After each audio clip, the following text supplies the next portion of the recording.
fans of Kent State are here and excited about their football team, and why not?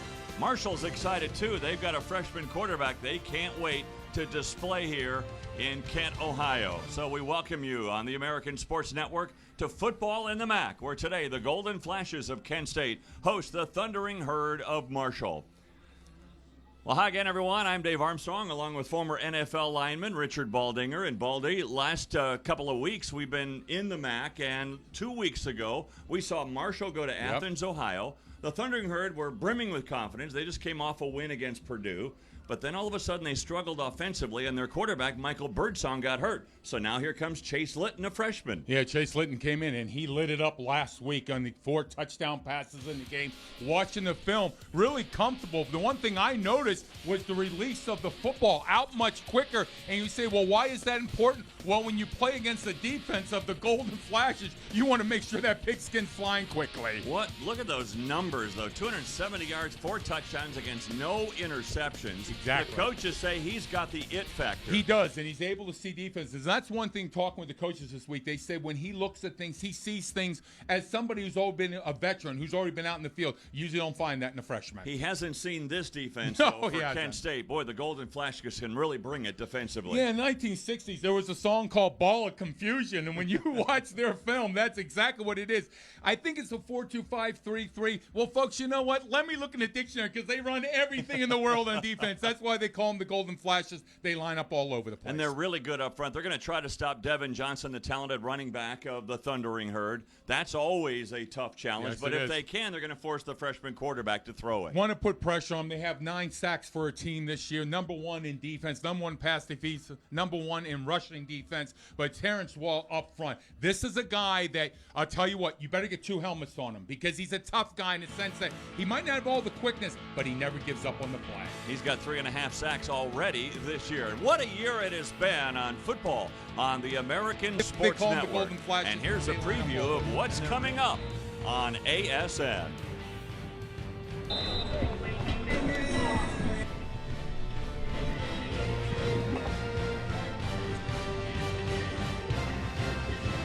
Today's game brought to you by Cabell Huntington Hospital, your partners for life.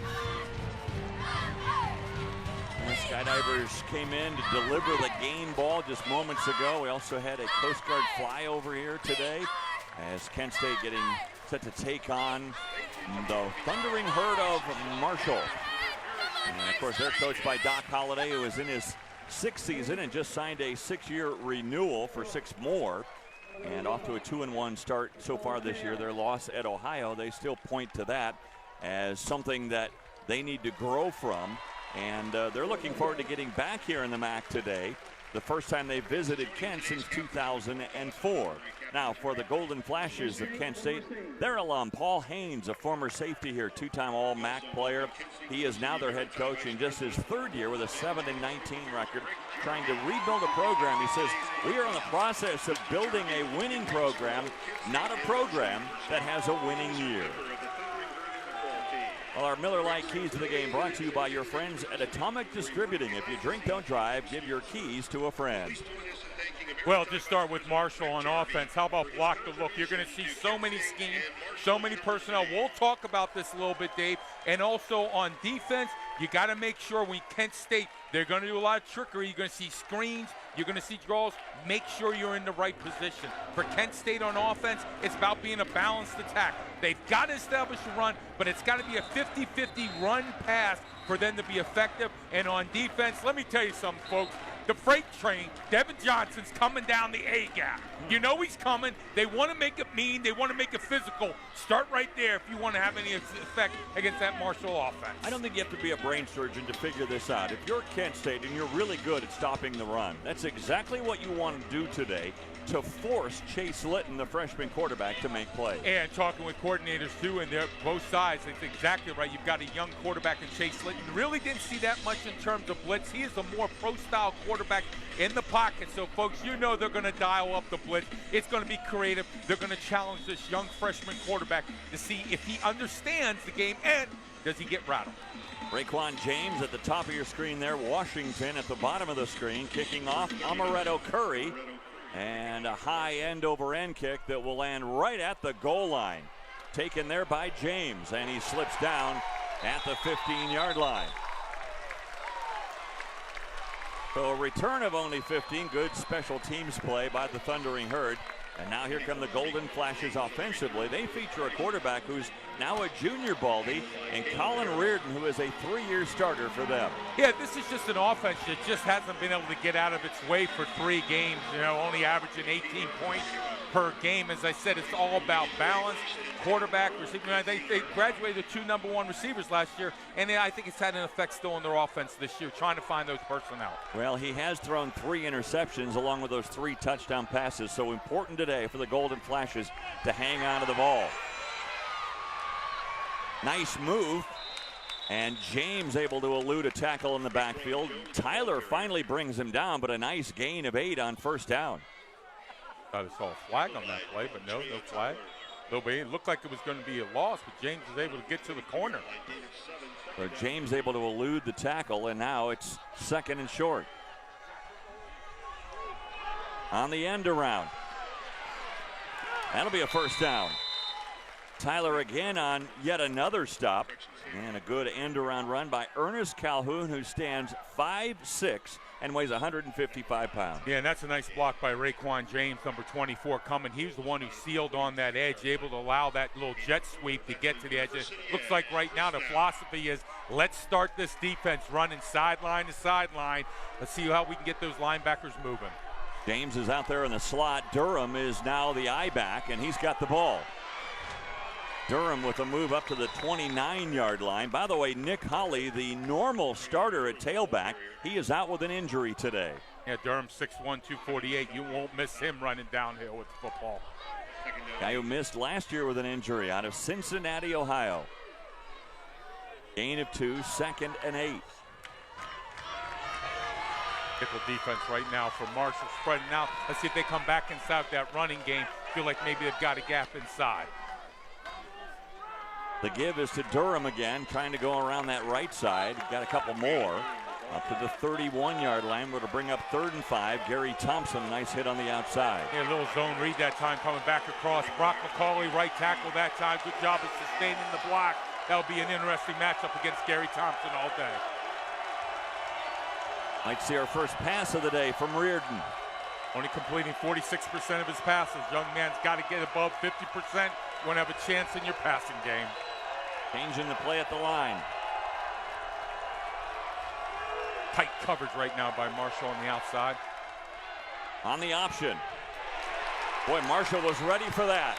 What a hit by Tyler. Yeah, they brought the blitz that time, and that's what caused your quarterback, Colin Reardon, to have to make that pitch quicker. That's what we call the speed option. You try to get the ball to the edge so quickly, but it looked inside. Watch quarterback Colin Reardon on this one. They immediately attack him. He doesn't get a chance. They come with linebacker, but on the outside, that's an excellent job by Thompson, playing off the block. Now linebacker gets over the top, has the pitch man. Well, let me give credit where credit's due. That's McKelvey from the outside. Here is the punt by Melchiori. Reeves has got it, and he goes out of bounds. Yeah, that's right. McKelvey, excuse me on that one, but he did a nice job of flowing. Looks like they're going to have linebackers covering the pitch on that, but also give credit to Thompson. This 59, he was the one who flattened out that quarterback and destroyed the timing of that play. So here come the Thundering Herd on offense, and that means Chase Litton, a guy who took advantage of the injury to Birdsong, who's out with a shoulder. They say Birdsong about 80% right now, so making his 2nd career start as a true freshman out of Tampa. Yeah, he's going to see a lot today. I mean, this defense is going to morph from 4-2-5 to 3-3, 4-2-5. They're going to nickel, dime. You're going to see it all. They're going to bring the blitzes. That's why they call them the Golden Flashes. See how Chase Litton handles the pressure.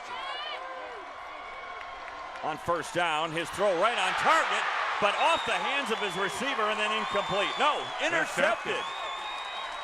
The back judge originally said incomplete and then gave the interception to Italiano. Yeah, that ball was right on the money. And the first thing I'm going to say about Chase Litton, look how quick that ball comes out. He lays it right to his receiver on that one. Number 19, was that? Yeah, DeAndre Reeves. Who couldn't quite hold on to it. The ball hit him almost in the stomach.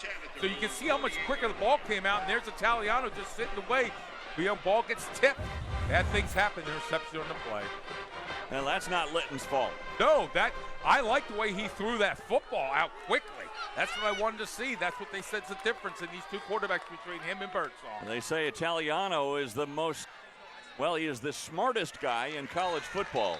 I don't know how smart he is. Well, I do know how smart he is. He has a 3.97 GPA. That's pretty smart. And he's got a couple degrees going, doesn't he? Yeah. Well, he's in pre-med, biology.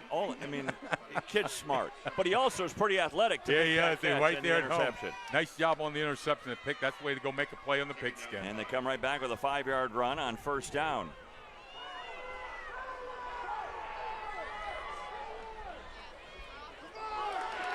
Again, they throw the pitch on the end around. Here comes Dixon. He's got room. Down the sideline he goes. Dixon in for the score. Wow. Golden Flash is showing some speed on offense. As I said, it's been a struggle for him. 3 weeks in a row, better last week against Minnesota. But take a look at Dixon. Here's the fake inside on that one. Nice job by running back Durham. Follow through, and the Dixon on the edge, turning it on. Coming down I-77 for 6. Boy, Pudoff, the center, made a really good block on the outside. Everybody finished their blocks, but that was set up by running inside with Durham. And here, watch the fake to see where we're going to go for 2 here. Now, they are going to go for 2. And that looked like a horse collar type tackle on George Bolus, the backup quarterback. So the 2-point conversion, no good. So we got a timeout. And what an electric play from Antoine Dixon. It's his 2nd touchdown of the year. Italiano with the interception, and the Golden Flashes make it pay off. The true freshman makes not only a smart play, but a very athletic play on the interception.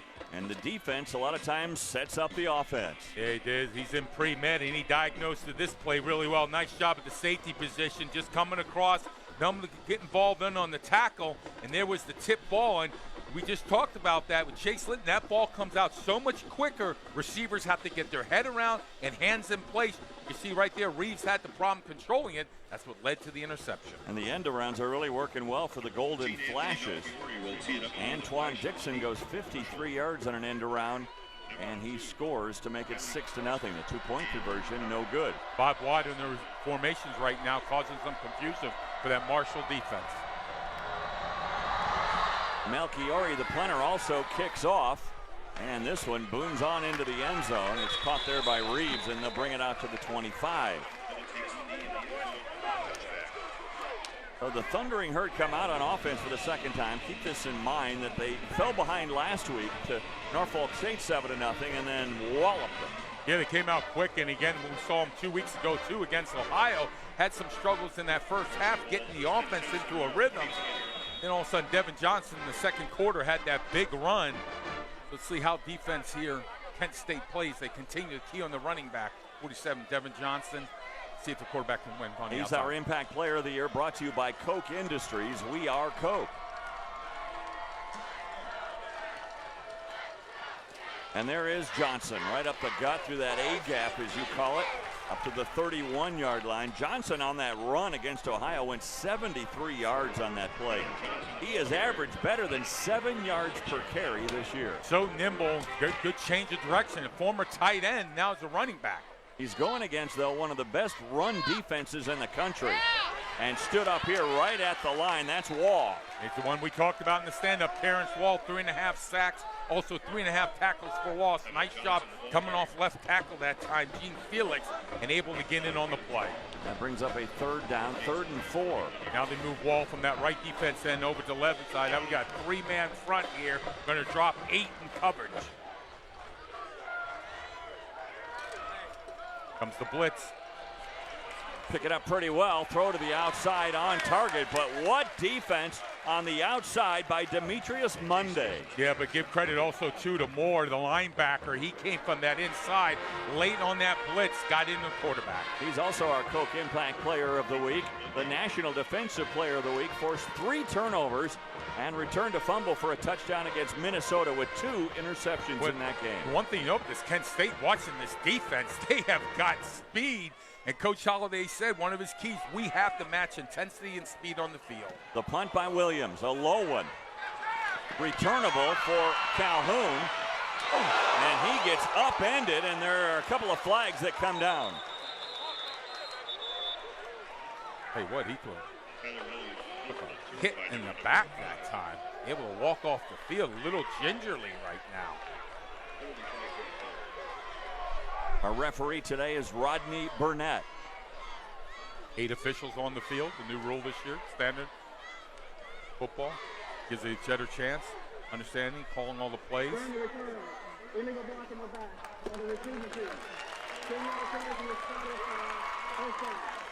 That'll back up the Golden Flashes a little bit more. And right now, you talk about big hits in the game. How about this? Here's Ernest Calhoun, and there he walk on way back when. Glenn Mason was the head coach at that time, and a scholarship opened up just as he arrived to campus. He got that scholarship, went on despite a knee injury in high school where everybody backed off of him in high school, and then another injury after his junior year here at Kent State. Despite all of those injuries, which he said, I never went under the knife because I was always afraid that I would never play again. That was back in the days, Richard, when an ACL sometimes meant a career-ending injury. Cartilage meant a career-ending injury back then. Big hole up that A gap this time, and a nice run through that gap by Trayon Durham. Yeah, Trayon Durham right now showing some good power. He's got some quick feet. Nice job of just sidestepping. We give credit to Pudoff, the center, number 52. Nice job on the zone block. Opened up the lane for his fullback coming through. Gain of 9, 2nd and 1. Durham this time stood up behind the line, trying to fall forward. Might have picked up a half a yard. Gary Thompson was one of the guys there to stand him up. Yeah, and I would just say follow your blockers. Little fold block up front. He tried to jump backside Durham that time. Thompson sitting there closing from the backside. But Durham, I'm going to call him a fullback, folks. I know he's tailback, but he's a fullback and a tailback body. 6'1", 250. Yeah, or tailback and a fullback body. How about that? So he and Johnson of Marshall are very similar in stature. Make the scales go cling-clang when they stand on him. Here they come on the option again. Reardon, he can run with the ball, runs for about a yard or two, and then is gang tackled there. Thompson again on that stop. And give credit to DJ Hunter, the linebacker that time. He got upfield quick, and that's the way they're going to defend this. They want the linebackers there quick, force the quarterback to have to keep that and run. They don't feel that Reardon, as good as an athlete, as those tailbacks, hauling the pigskin. Durham gets a rest. Miles Washington now at the tailback position. Washington's a true freshman. Real tight coverage so far by Marshall and these receivers on the outside.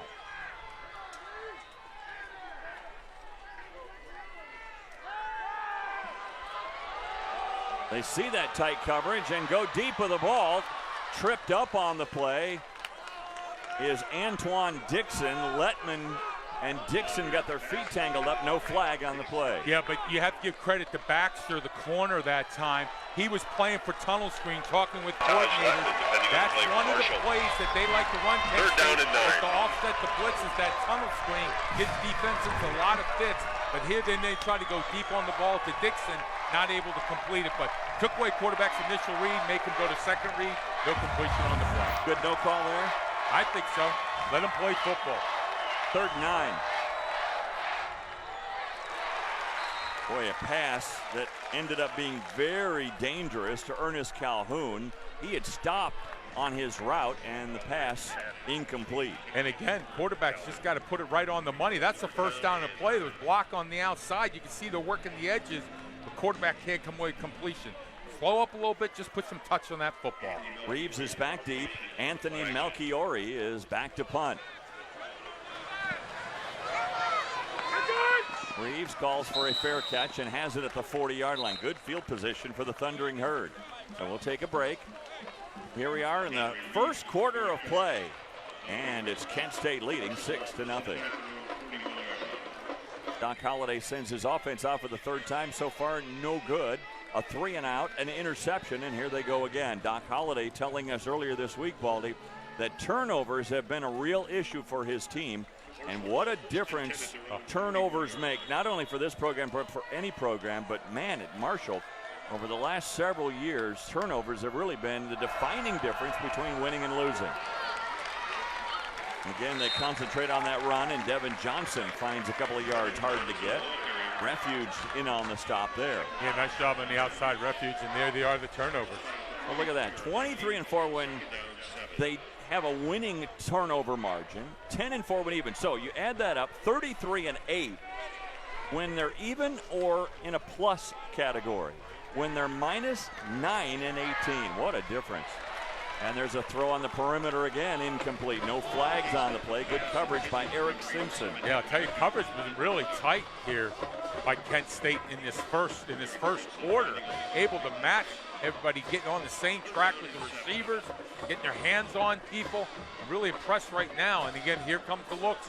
Got to find those blitzers. They're going to be coming. A couple of weeks ago, I was impressed with Ohio's defense and their team speed on D. But man, this Kent State Golden Flashes team, they look just as fast, if not faster. Yeah, I'm looking right now again. Let's see, they bring those linebackers. They'll only rush 3. Pressure coming late. Boy, good hands there by Emmanuel Bird. I don't know how he held onto that ball into double coverage. Yeah, he walked into Cuthbert that time, the safety. You talk about walking into a get caught in your hands in a closed door. Watch this bear trap. Wow. Still held on to that football. Nate Holly was coming in on the play. I think Holly thought he was going to have an interception. I think so. Litton, though, he really has some zip on that ball. Much different. We talked about it, and it's showing up right now. Little play action this time. And Litton wants to go deep down the middle of the field and incomplete. Good coverage again by Najee Murray. Watch linebacker Dellinger. And one thing I'm noticing defensively, these linebackers, even if they come on a delay, they can cover ground so quickly. Dellinger that time, number 32, the one who applies pressure. Take a look at he's just going to work to the right side here. They don't see him. Again, don't pick him up. The quarterback alters his throw a little bit because he knows he's going to take a shot. That gets your attention, doesn't it? Oh, a couple times like that. Body blows, you break the quarterback down. 2nd and 10. And again, Johnson wrapped up almost as soon as he touched the ball. Refuge was right there. Close the backside on that one. Nice job of diagnosing that play, knowing it was run fit and getting, I'll tell you, Kent State, their defense tackling right now. Very good here in the first quarter, wrapping people up, making sure not extra yards take place. So 3rd and 12. Devin Johnson looks like he might be banged up a little bit coming off. Looks like he's a little ginger. An ankle maybe? Like an ankle? Yeah, we'll check on that. Pittman is back there now. Movement on defense. Pittman's got it, trying to bounce outside, and no chance. Boy, when they come, it's like sharks in the water. Yeah, but give credit to Holly. Nice job on that one. Yeah, you are right. They walk around, they're stemming, they're shifting right before the snap. But Holly had to flow over the top. He had the C gap, the wide side. He got in position. If he doesn't make that tackle, Dave, that's probably going to be a touchdown. So good job in terms of your assignments, but also tackling at the point. Right. Paul Haynes has got to be thrilled with what his defense has done so far against this Marshall offense. Tyler Williams back to punt it. High end-over-end punt. Fair catch called for by Calhoun, and he's got it at the 5. I'm not sure why you would field the ball at the 5-yard line. Usually put your heels on the 10 and just let it go. So I agree with you to a point. But in that particular case, that punt was so high that Marshall had 3 guys standing right on the goal line. I think if you let that go, there's a good chance they could down that ball inside the 5. Well, the other thing is, too, the ball being that high like that, you're letting it hang in the air. Sometimes I'm just saying let it go. Some chances of maybe fumbling the ball that close. I just say let it go. Maybe the bounce takes it into the end zone. All right. Well, anyway, they start at the 6-yard line, and Washington is the guy behind Reardon right now. Yeah, pistol formation. That's Washington with it, trying to go around that right guard position. And maybe gets a yard. That's about it. Yeah, better job up front that time, playing off the blocks. Marshall at the point of attack, stemmed a little bit, a little shift before the snap of the ball, but better at the point of attack in terms of shedding blocks, being in position to make the tackle.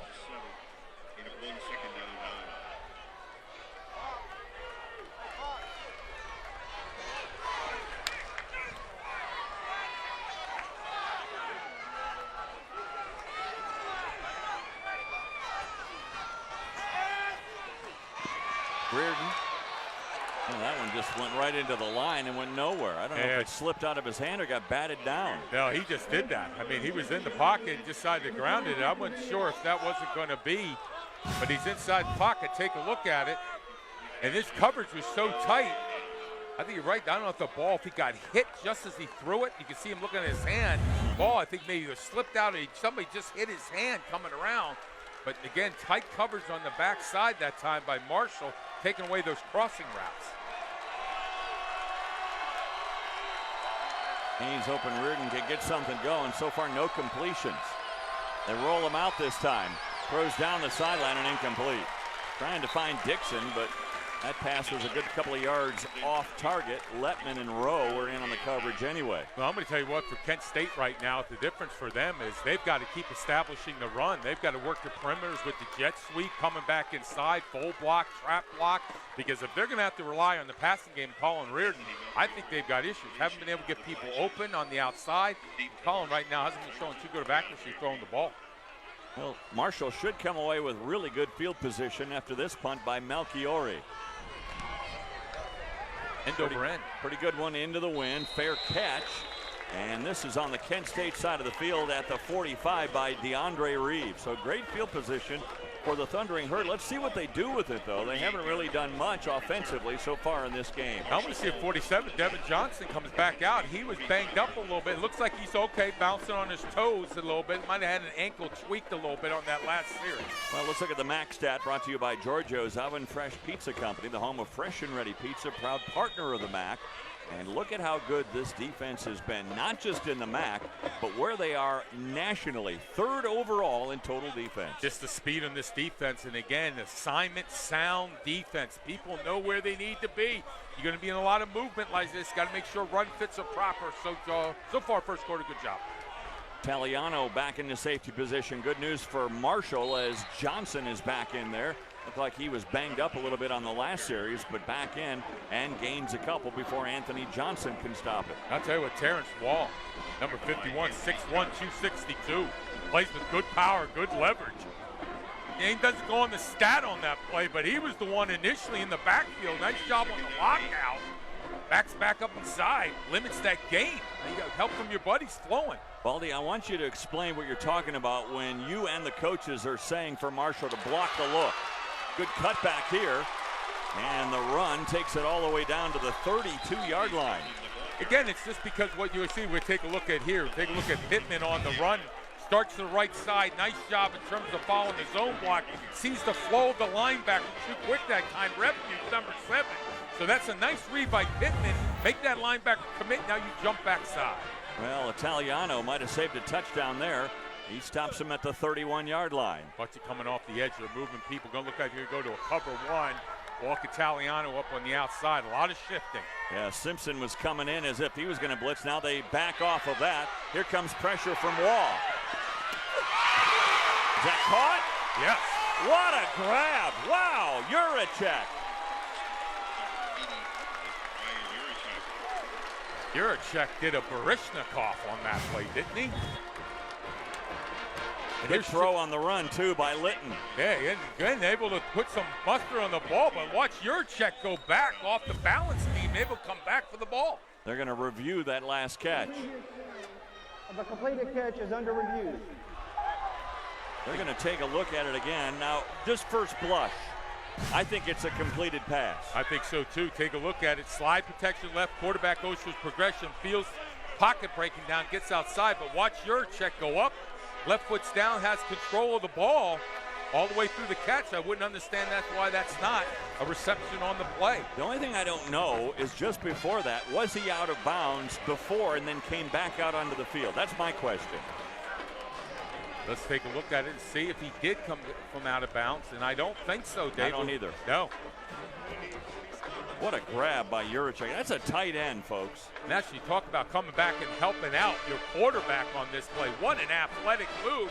Now he gets his left foot down, but watch him carry that ball high and tight, Dave. I don't know if we can go back, guys, and freeze that. If we can take a look at it again, hopefully the truck can run it one more time for us.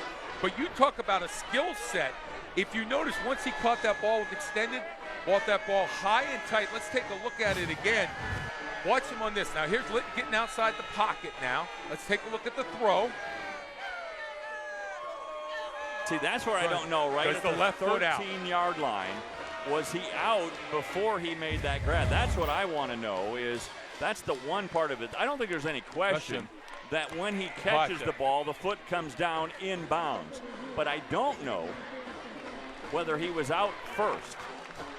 And after review, they say it is a completed pass. I don't know if there was enough evidence on that look, Dave, to see. Good point that you're making. Did that really step out just quickly, but not enough in terms of the review to make a change on the field. So they rule it a completed pass. It was a heck of a catch by Juracek. And now the Thundering Herd in a goal-to-goal situation as they have the ball at the 9-yard line. First and goal. And right up the gut goes Pittman, his first touchdown. I'll tell you what, Felix, the left tackle, he just folded around. Took care of it on this one. Watch the left tackle fold around on this, get in the hole. Good job by Johansson kicking out. Pittman reads it. Afterburner on in the end zone for 6. His first rushing touchdown of the year. And the game is tied momentarily. Here comes Nick Smith, who's 12 for 12 on point afters this year. Pulled it a little bit, but it's good. And the Thundering Herd have a 7-6 lead. Yeah, Sebastian Johansson, left guard number 71. Watch the kick out block. Tackle gets through. But again, it looked like linebackers just rolled out quickly. And Marshall's offensive coordinator, Coach Lake, saw that, decided to come back in. And he told us, he goes, folks, I want to make it aggressive inside. He did on that play, went back to what they knew well, running between those guards. A lot of that predicated by great field position. They started that drive at the 45-yard line. And, you asked me a question earlier, and I didn't get a chance to with all the action going on with block the look. Well, when you play Kent State, there's so many personnel, so many different formations defensively. So you might walk up the line and see a 34 front, but you might see a safety playing the defensive end. You're thinking, well, okay, well, is this a 34 front? Is it not? What the coaches are saying, hey, who's ever in that spot, if it's a 34 front, doesn't matter who's in the spot at defensive end linebacker, just block it like a 34 or 4-2-5 or 4-3. It simplifies it in terms of communication among the offensive linemen. Amaretto Curry, he handles the kickoff chores. 20 kickoffs so far this year, 13 touchbacks. High end over end kick. This one's going to go deep into the end zone. Fielded there by James and down there. And so the Golden Flashes will come out to the 25-yard line. Hey, students, you can earn a little extra spending money this semester by creating the ASN mascot. Winning design earns $1,500. Check out all the details at AmericanSportsNet.com. Can the announcers get in on that? $1,500? Are we allowed? We have no design skills. Are you kidding me? Tough enough for us to just get dressed in the morning. Now the Thundering Herd, they bounce right back and lead now by 1, 7-6, with 3:54 remaining in the first quarter. Washington still in there at tailback. And here comes that end around. And there goes Calhoun. And Calhoun loses a couple. McKelvey was in on the pursuit. Gary Thompson on that one again, got upfield quickly. His penetration on that jet sweep action really slowed up that play. Starting to wonder about Durham now because he has been out the last couple of series. We'll keep an eye on that sideline and see if he is healthy and ready to go. Quick toss to the outside. First completion made, and it goes for basically no gain. Pass is caught by P.J. Simmons, but Letman was right there. And that's the speed of that secondary, and talking with coaches, that's the thing that they're just wowed by when you watch Marshall's defense.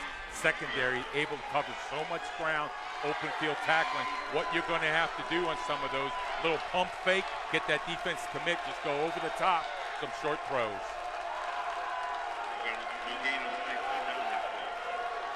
An offense that averages less than 300 yards of total offense per game. On the option. Running right up that sideline. Good hard run that time by Washington. Tyndall lays a helmet on him and stops him shy of the first down marker. Gary Thompson again to defensive end position. Well, I'm going to tell the quarterback, Paul Reardon, you've got to press the line of scrimmage more. You've got to get there. Make that defensive end tackle you so it gives a better and a quicker edge once the pitch is made to the running back. So don't pitch it so early. Don't pitch you early. You've got to go sacrifice your body. You're going to run the option. You're now a fullback. Alchiori with another punt. Here comes Reeves, and he'll fair catch this one at the 32-yard line. Again, field position has really been the story for the Thundering Herd here in this first quarter. They've had the advantage with the wind at their back. Yeah, and talking with Coach Legg, the offensive coordinator of Marshall, I had asked him about with Devin Johnson. Last time we saw them against Ohio, kind of were running against a brick wall, didn't have much success. So we were thinking about this number 47, get a chance in a different position. But again, now here's the second series with Pittman at the tailback. I wonder if he got nicked up a little bit, if he's going to get back in the game. Helmet is off. Now you wonder, I mean, Johnson, a guy they call Rockhead, so he's tough.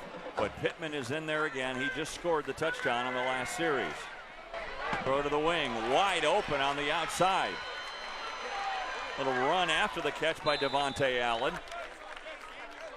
And Monday there to stop him at the 40. Yeah, Chase Litton, and we get a hurry-up offense going here. But let's take a look at this freshman quarterback, more of a pro style. Nice job of transfer the weight from back foot to front foot. Ball across the hashes, right on the money for an 8-yard gain. 6'6", 211. Got to go some growing to do. There goes Pittman. First down and more. Nice step. Across midfield, gets down to the 48. A lot of success going behind Johansson, Felix, Selby, the center, on that left side right now, getting the push. Pittman kind of high-stepping and dancing out in the field. Marshall looks like they've got a little rhythm to their offense now. They got some confidence going. Goes Pittman again. This time a gain of about 3. And, you have to give Kent State credit, a record of 1-2, 2 tough losses in the Big Ten. But this is a defense that's been on the field, Dave, the whole time and been able to play for 4 quarters. You think they're going to wear down, not getting much help from your offense after that first series. Here again now Marshall's offense getting to move that football. Held Minnesota to just 10 points in a 10-7 loss last week. Throw down the field. This one is broken up at the goal line as flags come in. DeAndre Reeves was double teamed at the goal. I think they're going to get Simpson, number 2, on that. Italiano and Simpson were both back there defensively. I didn't know if Simpson got a hand in a little too soon on that play. His pass interference. How about the throw by this The defense number 2, 15-yard penalty, automatic first down.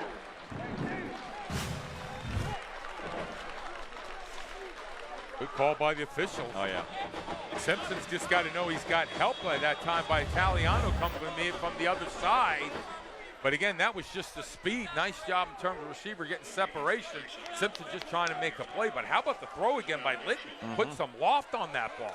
It looked like Simpson kind of tripped himself and then fell into the receiver.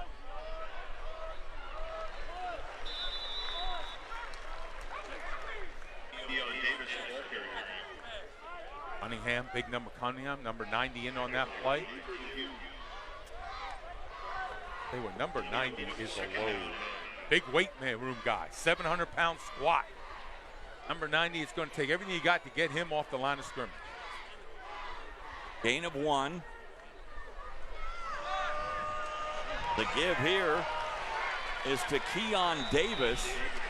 He's a redshirt freshman, and he's stopped by Holly. So now it'll bring up a 3rd and long. And again, if you're going to play against the 30 front, you've got to be able to handle the nose tackle. That time Cunningham was the one who got the push against the center Selby, knocked him back, caused the change in the play. Not much room for Pittman on that.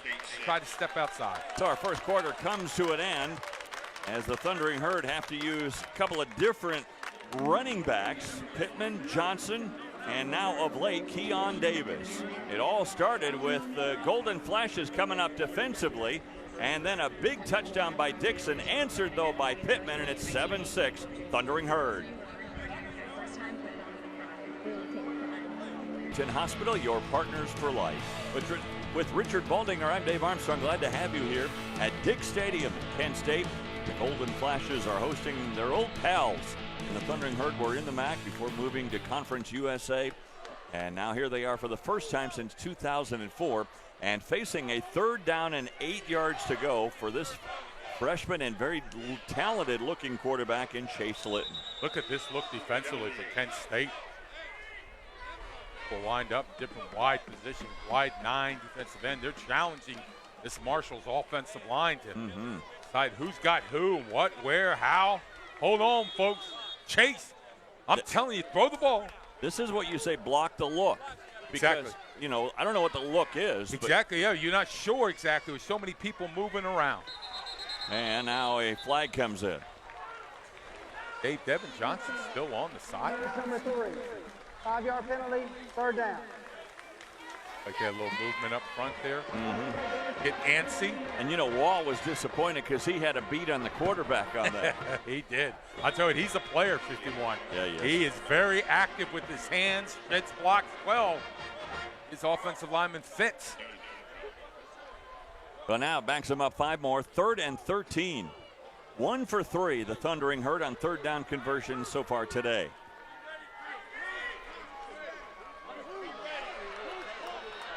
This time the give to Pittman. Will take it inside the 30 down to the 27-yard line. Refuge was there, and now you see, what do you do here on 4th down in this area? You're into the wind, probably too far for a field goal. Again, I think you go back to what you've done well. You've had some success. If you see a 3-man front, linebackers walk wide like they are right now, you've gone to trips, 4 wides. I think maybe you come right back with Pittman inside.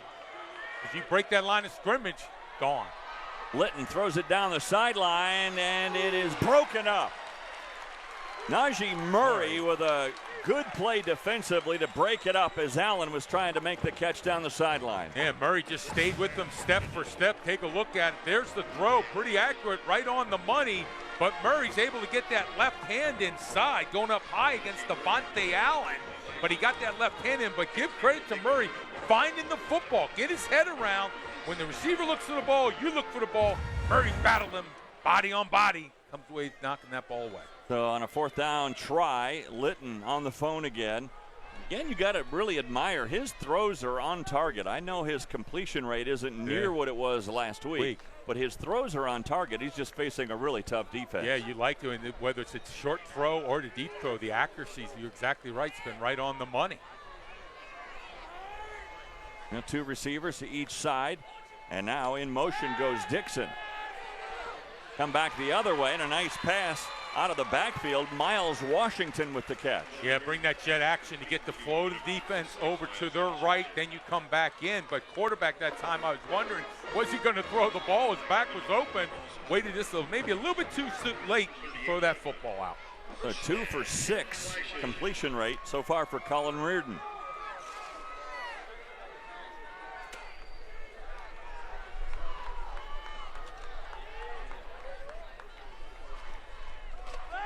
Washington, good hard run right up the gut.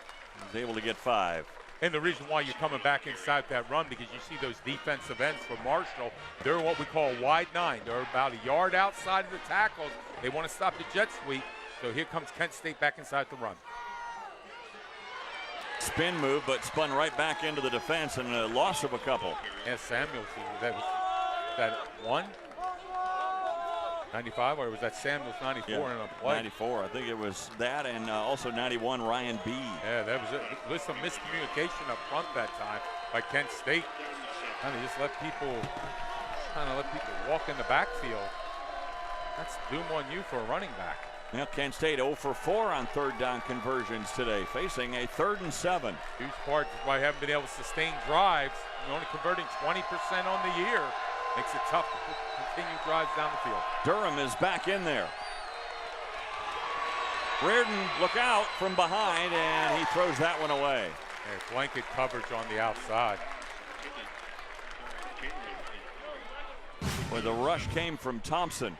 Yeah, they did. Quarterback just didn't have anywhere to go with the ball. Stepping up. Again, he just kind of got to continue to step up in that pocket. Thompson comes in there. Tackles did a nice job of taking those guys back to 10 yards. Quarterback's got to step up, but if you see tight coverage, second time, take off and run with the ball. Melchiori punting with the win for the first time. And it's a short punt. Takes a good bounce, though. Wow, this is going to bounce all the way inside the 10 and be down near the 5-yard line. It turns into a great punt for Anthony Melchiori. So we've got a timeout with 12:38 remaining in the first half. And a pretty good possession stand move well before halftime. 12:38 remaining. Everybody's getting hungry around here in Kent, Ohio. Well, you see Devin Johnson He's over there with his helmet off. That's not a good sign for the Thundering Herd. I think the Herd's probably hungry to get him back on the field, toting the rock, too. What he did a couple series ago, he tweaked himself, came off the field, hasn't been back. Tony Pittman is, for the most part, taking his place. Got it. And a big run by Pittman all the way up to the 23. Great job on the split zone that time. Bring Juracek in motion. He blocks the backside, get a little zone block in the front side. And again, A-gap wide open for Pittman. That gets you out of danger. Pittman, this time, hit for a loss. His legs kind of came out from under him. Anthony Johnson came in from the linebacker position to make the stop. Yeah, Fairchild, number 50, also good job from that nose tackle position, working front side. It's pressure. Now allows your linebackers to really flow easily to the ball. That's not a bad day, huh? 8 carries, 61 yards, and a touchdown. And he's shown some quicks, too, once he catches that ball. He's already more than doubled his output for the year in just this one game. And a good run here over the right side up to the 31-yard line. Marcus Moore stops him there, but now 3rd and short. Yeah, watch Dowry, number 58, the right guard. Watch the block that he gets and seals it. And how about Pittman? Talk about pressing the line of scrimmage, shoulder square, balance. Almost first down on the play.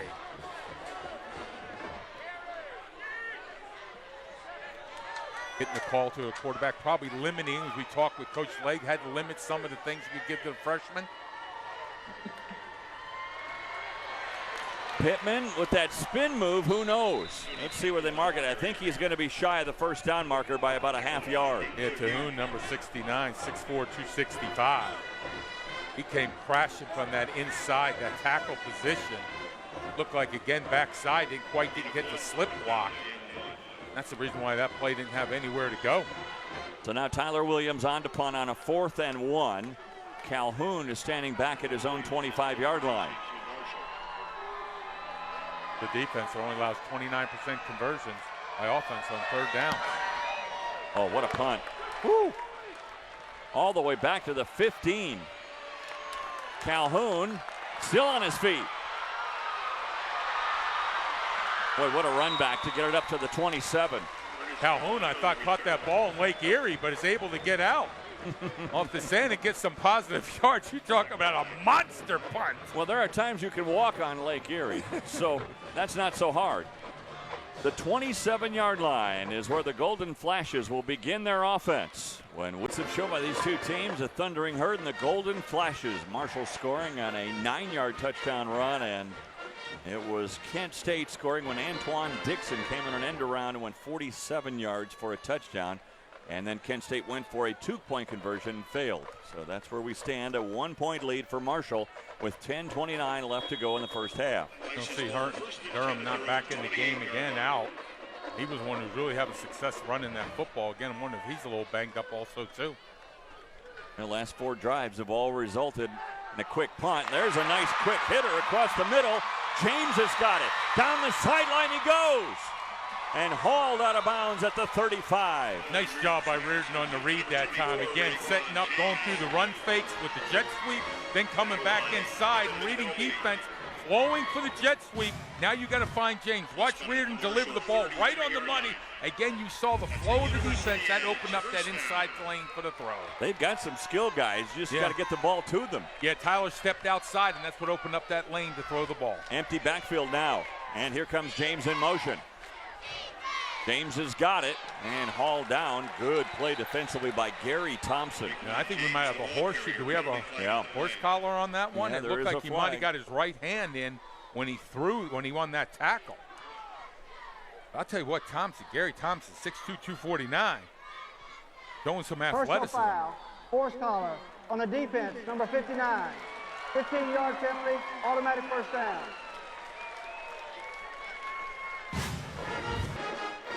Take a look at the left hand. Oh, yeah. And it's a good call. As you can see the damage that it can do in terms of ankles, knees, and luckily on that play, no injury to James. Get caught up in that turf, so good call by the officials. One of the better rules they put in to protect players. I agree. Ball taken down to the 17-yard line. Reardon wants to throw, comes back with a screen. Here comes Washington with blockers in front, inside the 5. And talking with the defensive coordinator of Kent State, he said this is the thing, the trickery. They like the screen game. Watch the throwback screen on this one. And again, you've been able to run the ball well wide. So now you come back inside. Nice job to Washington that time. Reardon showing some touch on that one. But again, give quarterback credit. You've got to follow through those initial steps to get those linebackers to follow you. He does that, comes back with a nice throw. Durham back in there in the backfield. First and goal at the 3. Durham. He muscles his way down to the 2-yard line. Now that is a big back, 6'1", 248. He's every bit of 248. Now, if he can't tote the rock, you might want to put him at the center position, huh? Downhill running, they're going to come at you. And this is what this Kent State offensive line likes to do. Their specialty, downhill running. Will knock somebody off the ball. Durham again, into the end zone for the score. Touchdown, Trayon Durham.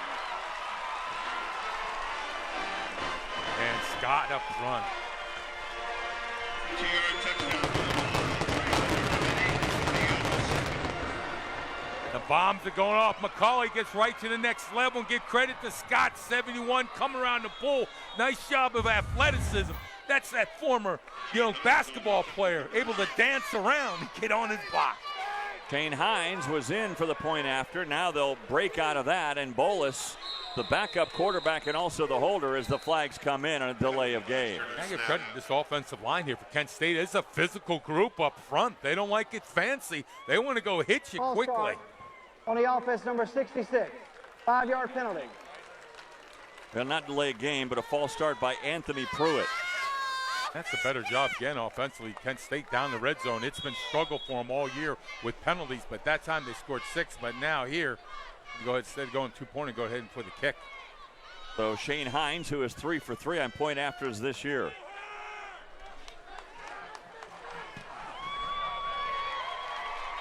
And it's good. So that gives Kent State a 13-7 lead. What an impressive offensive drive that time by the Golden Flashes. They mixed up the run and the pass very well. Give credit to Colin Reardon, number 10, and then give it to the big man running the rock, Durham. There he goes. You ain't gonna. 7 our score. Hey, last week Northern Illinois sophomore cornerback Sean Lurie had 3 of the Huskies' 5 takeaways. They lost to number 1 Ohio State, but boy, were they competitive. 20-13 the final score. He got 49% of the overall vote for our ASN Player of the Week. Don't forget to vote for this week's Player of the Week on AmericanSportsNet.com. Remember a couple of weeks ago when April Goss was our Player of the Week after converting an extra point. Good for her. Melchiori to kick things off after Kent State has retaken the lead here on a 2-yard run from Durham. And over end kicks going to come up short and taken at the 10-yard line by Reeves. And Reeves hit down at the 27. That ball looked like it could have gone further. Short kick. Credit to Kent State on coverage, closing quickly when they get to the depth of the ball, come back inside on a tackle. I thought that ball was going to come outside past the 30. Let's see what Marshall's offense. We've seen Litton throw some passes here. They haven't been able to do much on 3rd down, Marshall. And then again, of course, that costly penalty defensively. Now with that drive for Kent State continue to lead the points. So offense, see if they can do something now. You see the numbers on Litton so far, 3 for 8, and 2 of those should have been caught, I believe. Pretty accurate. I know the numbers don't say it, but he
I'll tell you what, man, he's in on the play. 51, man, you better get a couple helmets on him. What an athlete. Well, there's Calhoun standing back at his own 15, waiting the punt of Tyler Williams. Boy, what a bomb this one is. We've had some punts today, haven't we? Calhoun just lets it go over his head and on into the end zone. Wow, what a punt. A little bit of wind behind that one. We've had a little bit of a swirling wind Yes, here. you're right. But they have been catching that up in the stratosphere today, the pigskin, and it's been taken off. Yeah, make sure you follow us at Live on ASN for Social Saturday. Find all the tweets, all the conversation around your teams, your conferences, every day at Live on ASN. These guys are keeping up with their Twitter accounts, Facebook, any social media, Live on ASN. And you see the flags blowing, and they have been swirling today. Originally, I thought the wind was going from left to right as we're watching this, and now it looks like it's going from right to left. Shifts a little bit on you. Reardon back to throw. That was a slow development there as he was trying to get the ball to the outside to Chandler, and Chandler kind of late on the break. Yeah, he did, and again, pressure on that one. Quarterback Reardon kind of had to fall back a little bit. Couldn't quite put the velocity on that football. Not comfortable standing in the pocket at all, Colin Reardon. Go deep. Short passes out quick. There's pressure up front by Marshall's defensive line. Moves Durham behind him. Pistol formation. Durham got through the line, maybe got 2 or 3. Linebackers there to swarm him after a gain of 3 on the play. Yeah, Daniel, number 13, initially from the defensive end position. I think he lost his right arm. Durham hit him. I just thought there was a separation of a body part, folks. Let me tell you something, 34 now. You better have a double chin strap on when you try to tackle that man. You better be courageous. Yeah, I tell you, you got to have it. Do not be fearful because 34 will show up quickly.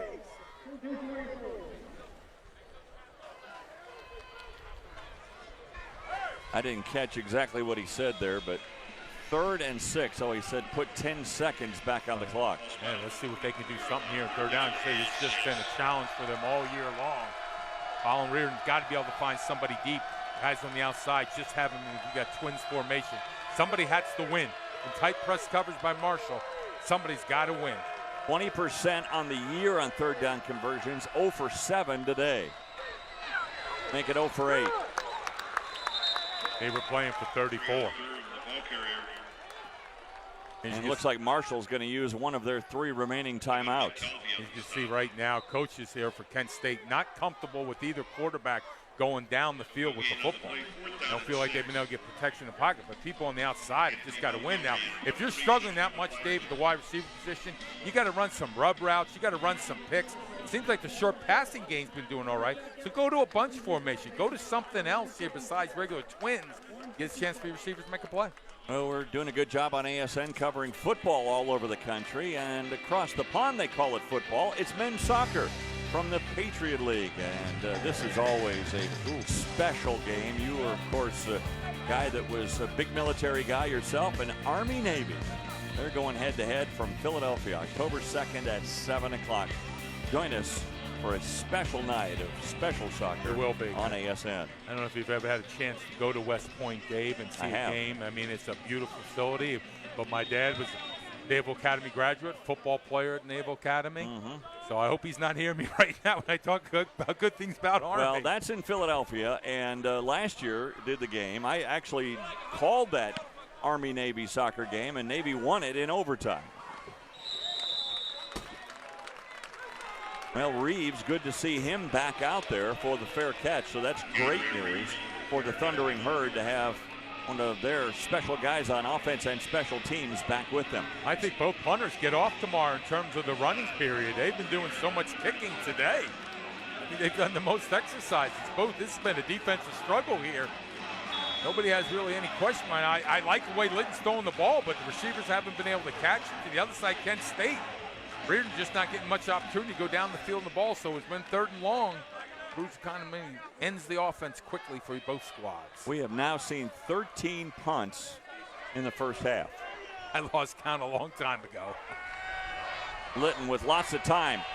He wants a big part of the field, and this one is incomplete. Boy, perfect coverage by Demetrius Monday, and that's where the receiver really became more of a defender. Justin Hunt knocks that away from Monday. And this is the one throw I thought he just underthrew it a little bit, maybe put a little bit too much loft on that one, but give credit to Monday on that one, really botting up on Justin Hunt. That ball's just got to be thrown out a little bit more so the receiver doesn't have to quite come back, allowing Monday to complete his coverage.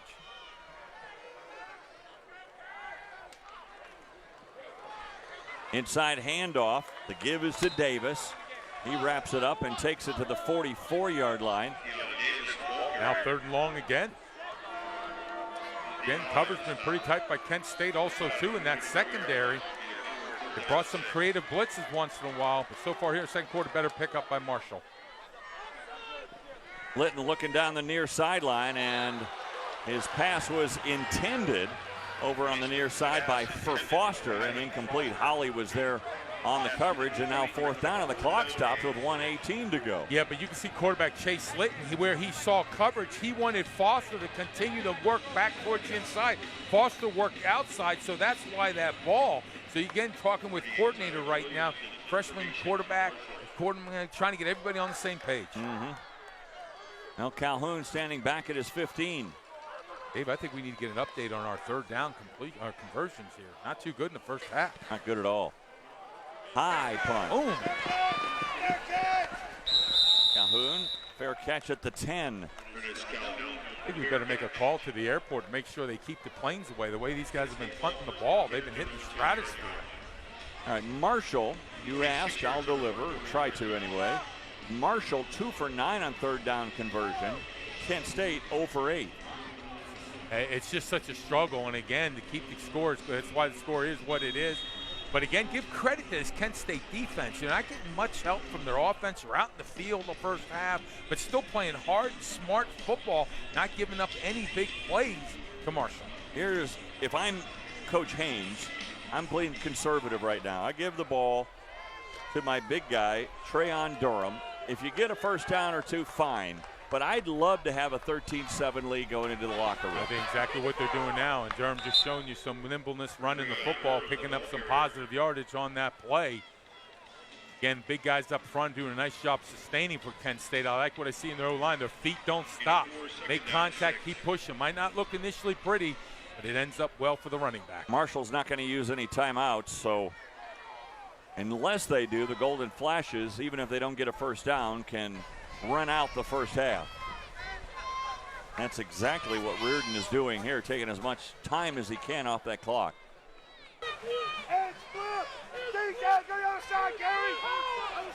Again, Devon, talked about Devin Johnson from Marshall. We haven't seen him since the 2nd series.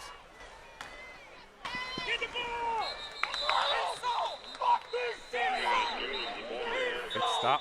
Marshall again calling timeout now. Well, they're going to call timeout after not calling it the first time. They still have 1 remaining. Quite sure why you call it that one. I don't You either. felt like as soon as you seen that the offense wasn't going to be able to do it, go ahead and call the timeout. Save as much time as possible. So a timeout taken here by Marshall, and again they have 1 remaining. So if you run here, run for the 1st down, you don't make it. You force Marshall to use their last timeout, they would get the ball with something like 15 seconds to go. We'll take a look at Johnson here at the sidelines. He's been standing there since, what was it, 2nd series he came off limping a little bit. And talking with Coach Legg, the offensive coordinator, we thought we were going to see number 47 catching the ball out of the backfield, some creative ways of getting him the ball in space. Yeah, nothing all for naught here in the first half. And this is a different team when 47's not running the football. Only ran it 5 times so far today for a total of 9 yards. Playing for the run again. And it's Reardon this time. He kept it. And he has the 1st down, steps out of bounds with 13 seconds on the clock. I don't know if that was a busted play on that. Pistol formation. Quarterback Colin Reardon, you're right, kept the ball. Defense was shocked. They all closed on 34. And it going over sideline 2. Durham looks like he's a little nipped up on that play also too. make the change to the running back position. This time it's Washington. He'll try to go outside. And taken out of bounds to stop the clock with 6 seconds remaining. Well, initially you were trying to run the clock out, and now you give the ball to your running back, Washington. If you're trying to run the clock out, why is he taking it out of bounds on that? I mean, you're playing it safe, but now they decide they've got an opportunity.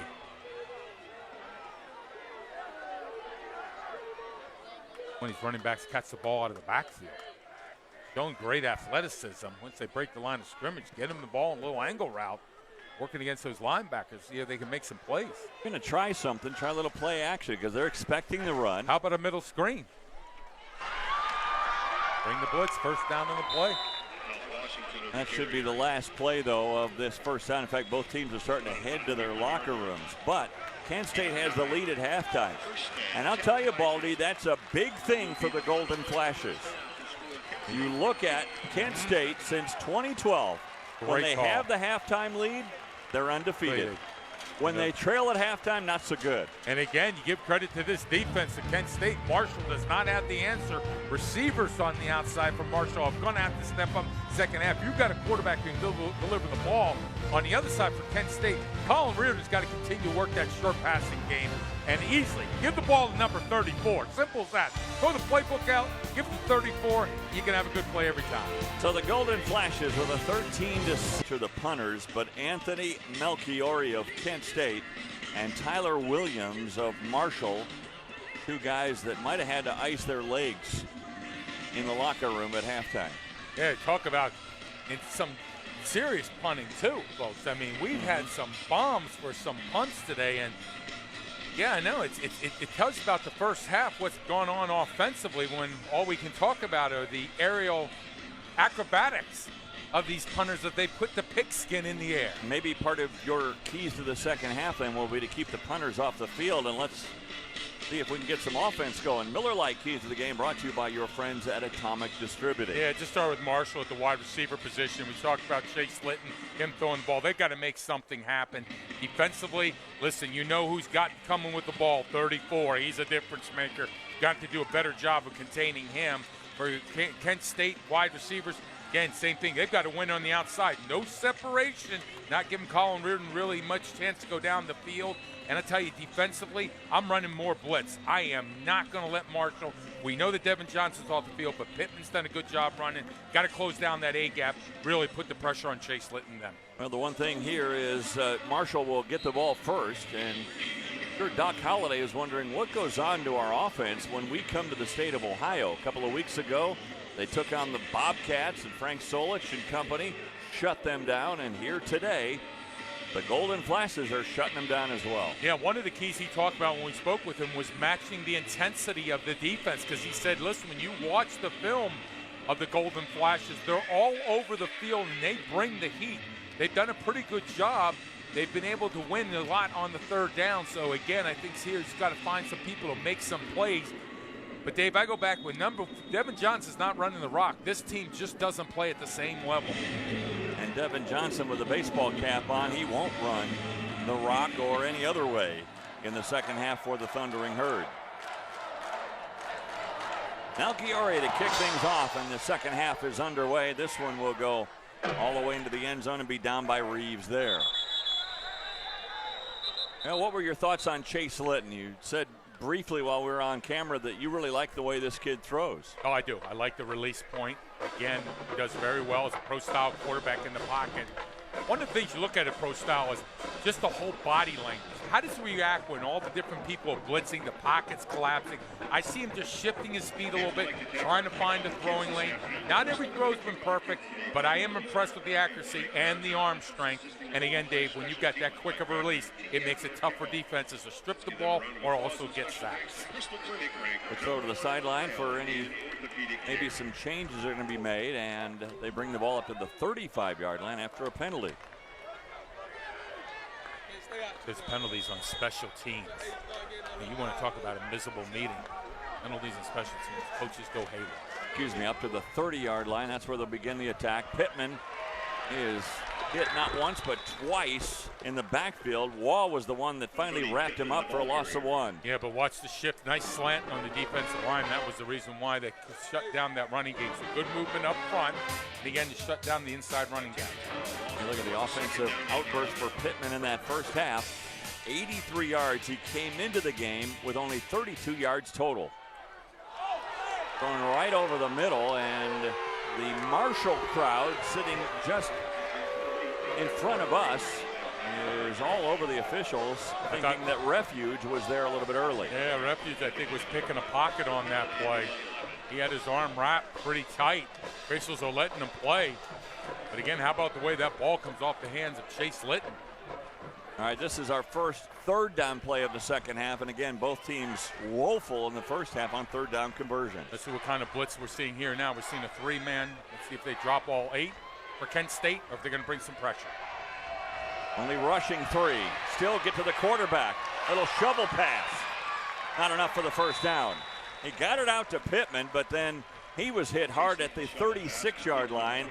And Cuthbert with the guy to wrap him up and keep him about 4 yards shy of the first down. Yeah, they spied on Pittman that time. Again, only rushing 3. Watch defensively. Watch Bird. He's one initially spying. But how about you give credit to Chase Litton? That's what I'm talking about. Look at the leadership there. Kept his eyes downfield. Didn't panic. Tried to make a play. Couldn't quite get it done. Terhune under double coverage, putting some pressure on Litton. Big high punt. Calhoun, nice quick step. And gets up to the 16-yard line. Living dangerously, Calhoun. Calhoun the third. I'll tell you what, he might be Calhoun the first if he keeps fielding some of those punts the way Marshall's been coming down. Grandpa's not giving that title up. Yeah, I'll tell you what, though, Kent State defensively, they can bring the heat, but again, look, credit to coverage. But you got to like what you're seeing out of Chase Litton, too, as a freshman, that leadership quality. Again, standing in the pocket, knowing where people have him to be. Now, it hasn't taken place, but again, you can see where the coaches saw the skill set, but the it factor. Now there's the numbers on Reardon from the first half. Not setting the world on fire today at the quarterback position. Durham. Well, he runs low, doesn't he? Wow, he does. I'll tell you what, he's got good explosion, good pad level, too, and he really lets those blocks set up well. Wayne Scott just folding around that time. Exactly right, Durham, number 34, all 250 pounds of him. Those pads come down, he explodes upon contact. Could have been no gain, but he's able to get a couple. Durham now with 44 yards rushing today. Seems like more because he's such a powerful running back. One of 2 touchdowns today. Durham has 1. And Antoine Dixon the other. Dixon came on a run as well on an end around, and they tried to get it to Dixon here, and it's incomplete. That pass off target. Yeah, you're exactly right. Behind Antoine Dixon. And quarterbacks, he's got to set his feet a little bit better, take a little bit off the ball. But that's twice on that screen they've tried to set up that time. Really, the only good screen they had was on that drive for the touchdown, that throwback screen. They tried to throw the tunnel screen a couple times. Marshall's taken that away. Wide receiver bubble screen that time. No completion between quarterback and wide receiver. Guess what? It's third down again. It seems like it's been third down the whole game. 1 for 9, Kent State on third down conversion. Trying a little screen out here and make it 1 for 10. And Chris White, the wide receiver, you've just got to sustain your block that time. Take a look at Corey Tyndall. He's the one who makes the tackle. But watch Chris White here in the ball. You've got to be able to, you've got to get your helmet down. You've got to at least get your body. Nice coverage that time. As I said, secondary for Marshall has been lights out, speed, and they're tackling the open field. So we're not even 3 minutes into the second half, and this is the second punt of the second half. Nice. Rush came and a huge punt. Reeves backs up to his own 20. Trying to break outside, gets it up to the 35-yard line. Punt returning punters have had their game today. 12:15 to go in the third.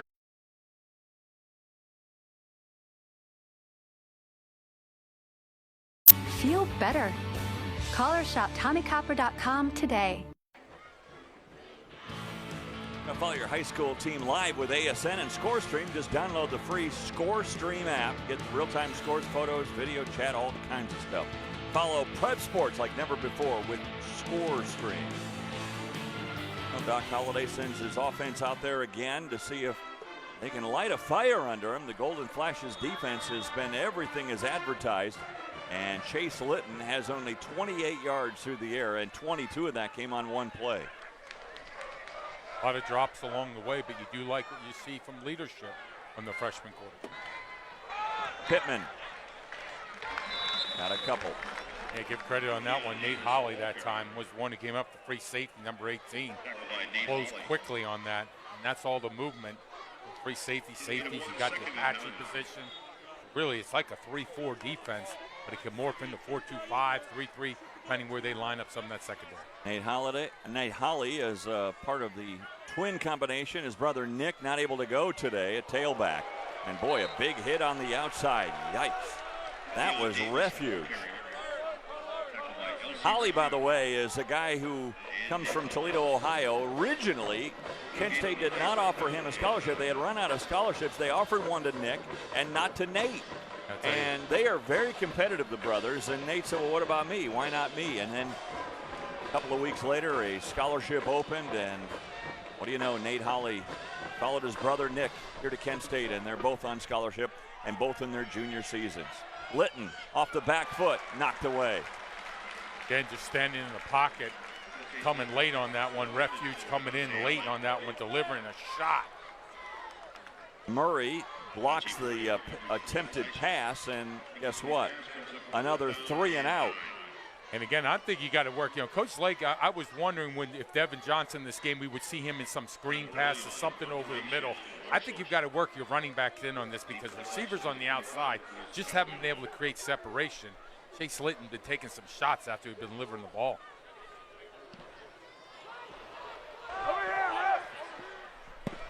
This punt angling toward the sideline and downed at the 19-yard line.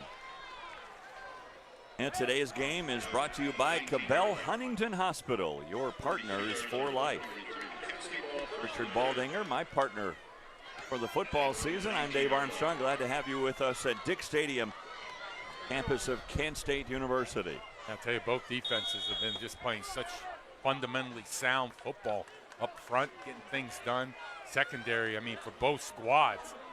I mean, they've been winning against these wide receivers. Quarterback not really having much time, but Kent State, I'll tell you, you've got a linebacker to block in your pass protection. You better make sure you keep your eyes there because they come late and they come quick. Play action. Down the field, it goes to Dixon.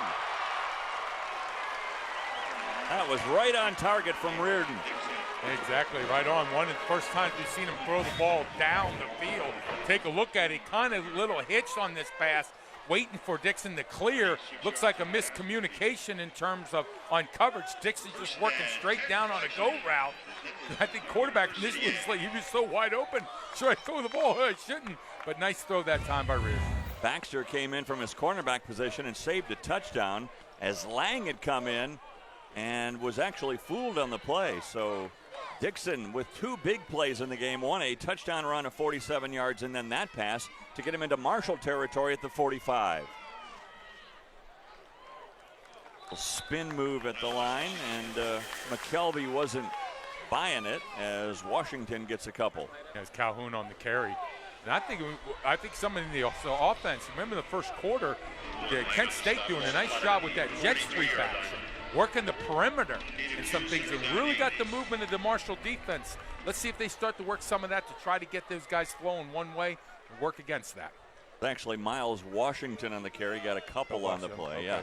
So it's a 2nd down 8, and we'll call it 9. It's a short 9.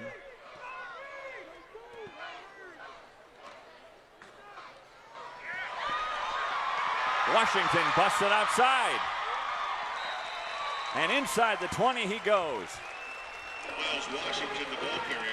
Raheem Husky forces him out at the 19. Yeah, Washington, nice read on this one, but watch Massaquoi, the defensive end on this one. He takes quarterback.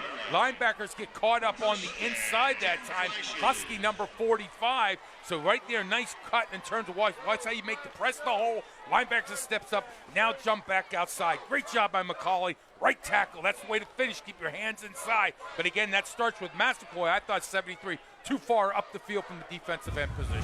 Most impressive drive of the day, I think, for Kent State. And nice run that time, but way to get the blocks up front. That's the way to make that defense commit. Now you make a play. Durham back in the backfield and a timeout taken by Reardon. So Reardon calls a timeout with 9:11 left to go here in the third quarter.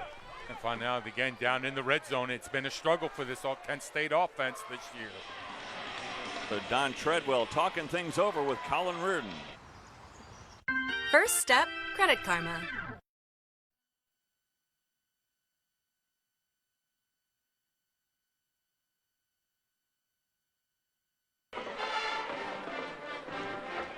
Here's a young Marshall fan thinking, man, when I was a kid, we had an offense. We had Rakeem Cato as our quarterback. We had Tommy Schuler as our leading receiver. We could score on anybody. We'd score 40, 50 points a game.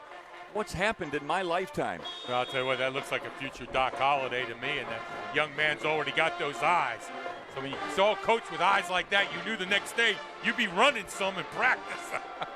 Well, we'll see what happens here now. It's the pressures on the Marshall defense as Kent State, a little play action again, and into the end zone, touchdown! Ernest Calhoun wide open. You're right, Calhoun wide open on that one, and it looked like safety got caught up a little bit. Somebody fell down in terms of the secondary from Marshall. But Calhoun, but again, nice job on the play action fake by Reardon. The play action on this drive in two occasions, Reardon to Dixon and then Reardon to Calhoun, both very successful. So successful in running the football, forces those linebackers have to step up. You first step forward, they don't quite get back, but that time looked like on the secondary, looks like just got caught up in the backside. People fell down along the way. Now we have a whistle and a timeout taken. So let's take another look at that touchdown pass from Reardon to Calhoun. And again, Reardon here in the second half. There's the run fake, and this one I talk about the big man coming down the middle, and it looked like this got caught up, couldn't quite see it.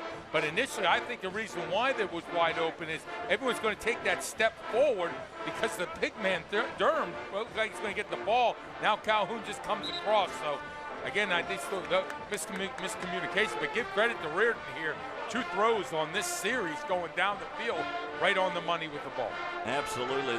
Those are some of the most nerve-wracking plays when you see your receiver uncovered because you don't want to blow the throw, and as a receiver, you're like, man, you better hang on to this one. And initially from those angles, it looked like everybody took their initial step forward because Durham's had been so successful running in the A gap. You want to make sure you close that quickly, and that allowed Reardon to go down to a wide open receiver. Going to go for the 2-point conversion. Reardon rolls out to the right, throws into the end zone, incomplete. Second time today they've gone for 2 points and 0 for 2 so far on the day, but it's 19-7 in favor of the Golden Flashers. Got it done on that drive, and again, they were successful with some running plays on that one, but again, miscommunication in the secondary on 2 plays that one. The first one to Dixon down the middle, wide open. Quarterback hit him right on the money, and then you get down in the red zone. As I talked about, it's been, about 5 of 8 for so far this year for Kent State in the red zone. They got it done that time, but Reardon really showed some good accuracy on that throw. And again, it looked like people worried about Durham running the ball between the tackles, got caught up. Nobody found Calhoun coming across the middle. So now the pressure is really on the Marshall offense to try to answer what Kent State has done, trailing now by a dozen. Melchiori to kick things off here. Reeves is back at the goal line. Actually win a series without a punt. That's right. It was a long drive, too. High end over end kick. Reeves comes up to the 8. Reeves finds a hole. Got a lane. Reeves will go in for the score.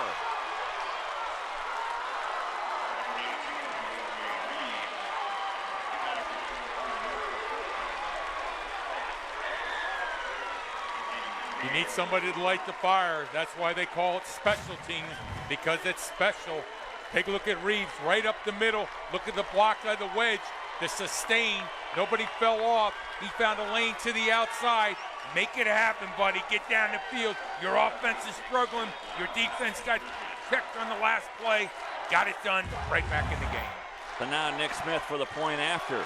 Remember when we were concerned whether Reeves was going to come back in the game?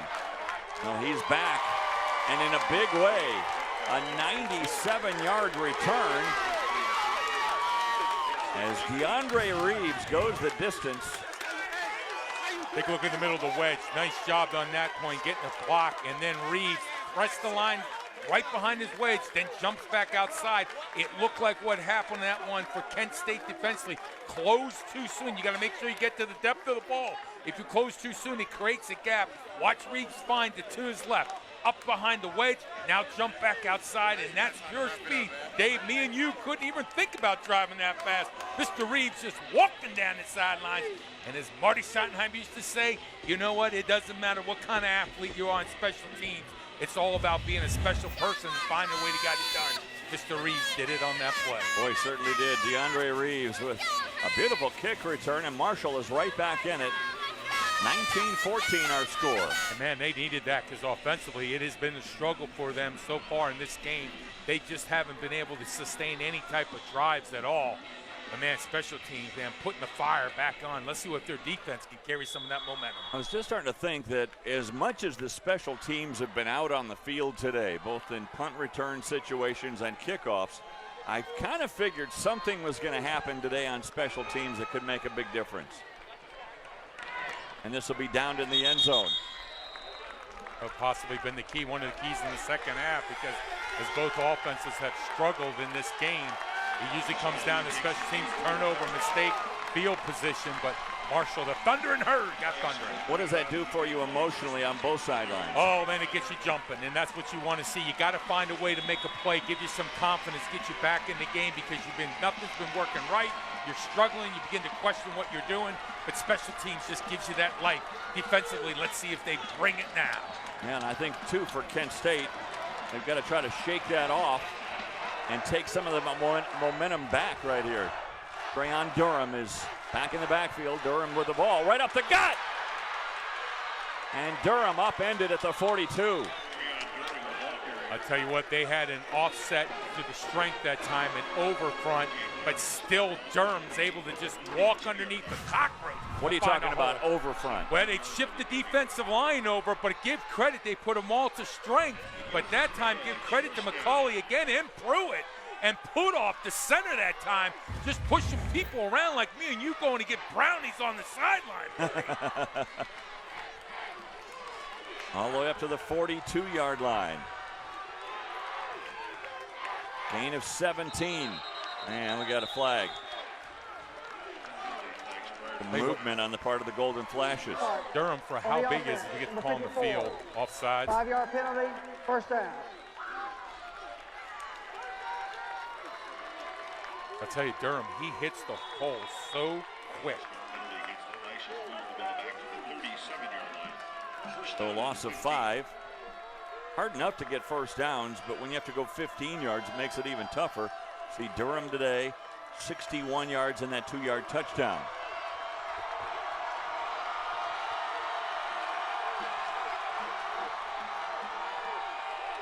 Durham again, nowhere to go this time, a gain of 1. Yeah, because Samuel that time coming through. Also McKelvey, they had a run blitz on that play. Really closed it down, trying to follow pulling guard Wayne Scott. But nice job on the run fits there. Marshall on the front 7, getting to the responsibilities. Say no gain, so 2nd and 15. How about McKelvey, leading tackler? This guy's been with 2 ACL surgeries, and he's still out there playing, getting it done. He's not just playing, you're right. He is getting it done. Yeah, again, he's a force out there. 2 ACLs, like you said, that could have been forever. That was career in the days in the past. But number 31 still out there playing, being an athlete. Reardon going down the sideline and, off the hands of Dixon. How about the coverage on that? Dixon working inside. I like the throw, actually, by Reardon. Give credit to Dixon also, too, like working against Lang on this one. But how about the throw by Colin Reardon rolling to his left on this design sprint out, able to get some on the ball. Look at that tight spiral. And again, nice job by Dixon working back inside so you've got some room. Quarterback let him out to his left shoulder. Couldn't quite come away with the catch. So it's third down. 1 for 10, the Golden Flashes on third down conversion today.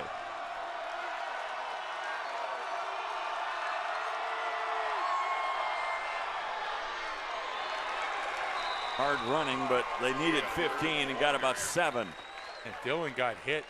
And I'll tell you what, Durham carried him for about 3 yards. You're right, they played it safe on that one. Get a few, just not comfortable standing in the pocket. Gonna have to punt again. And here comes the dangerous DeAndre Reeves back out onto the field. He's standing in his own 15. And saw what he did in kickoff. Special action. See if Reeves got some more in his back pocket. Good punt by Melchiori. Reeves drops the ball. Reeves dancing around now and will be down at the 7-yard line. Kind of lucky to get it back. Talk about going from one end of the spectrum to the next, from the hero to almost the GOAT, but able to control the football and keeping it from going in the end zone. And for a pump.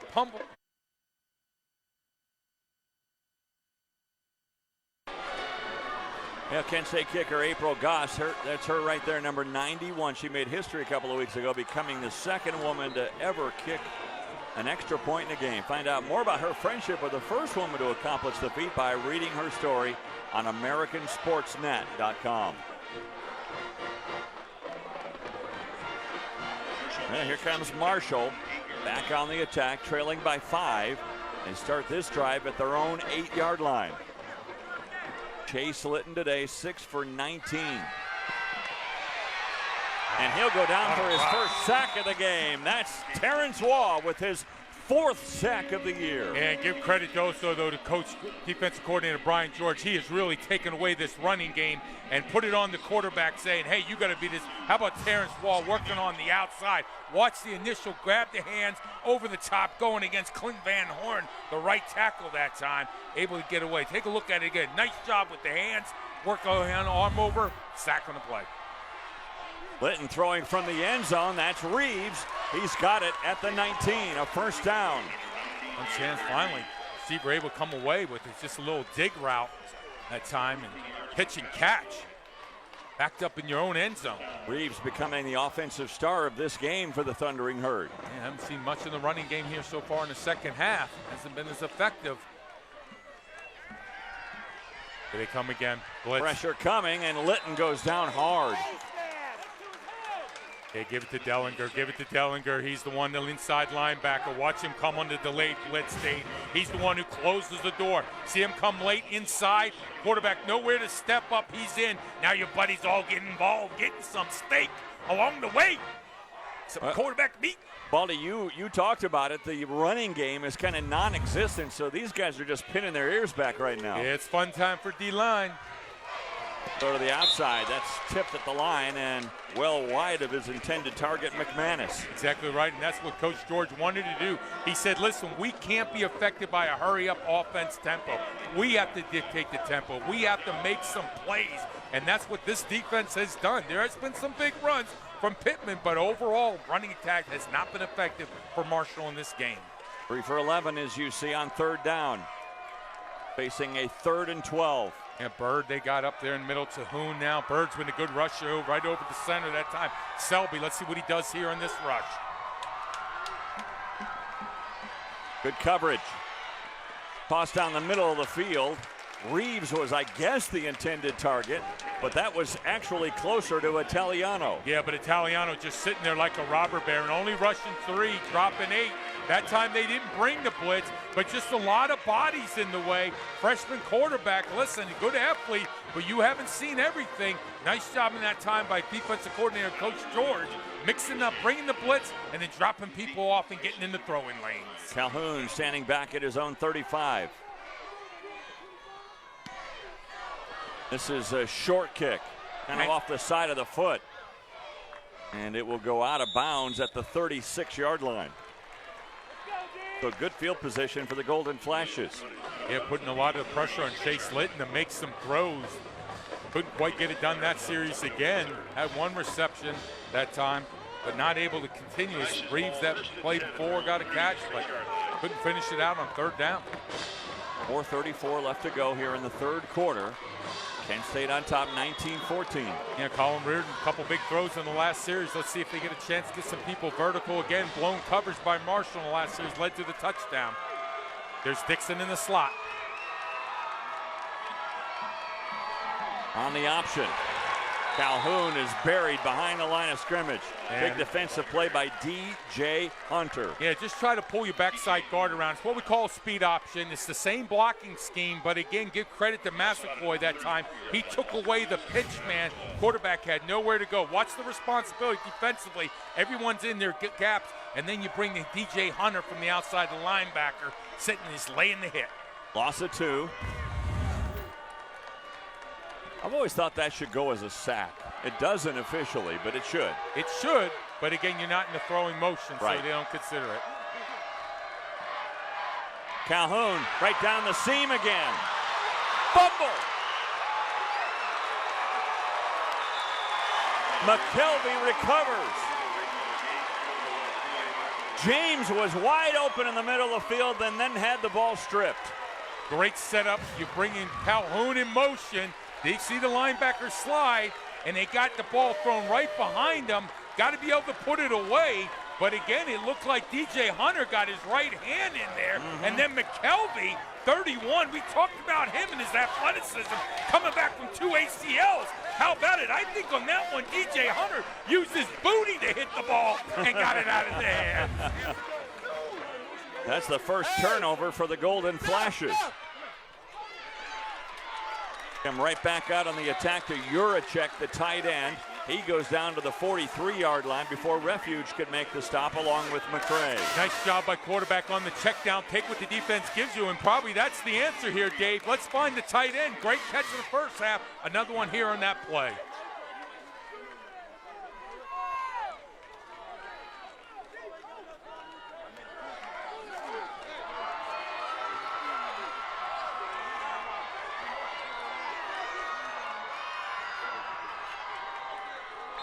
Low throw.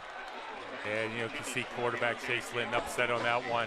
Again, they fell off on coverage. Murray was dropping off, bailing out. McManus read it, broke off on his route, Dave. Chase Litton's just got to deliver the ball. I think the defense of the Golden Flashes have sped him up a little bit. He's hurrying his throws. You are right on that one. And again, they've done a nice job of mixing up some of the blitzes and the coverages, causing the young quarterback to throw a little bit too soon. 3rd and 4. Litton tosses it out there, and it is incomplete.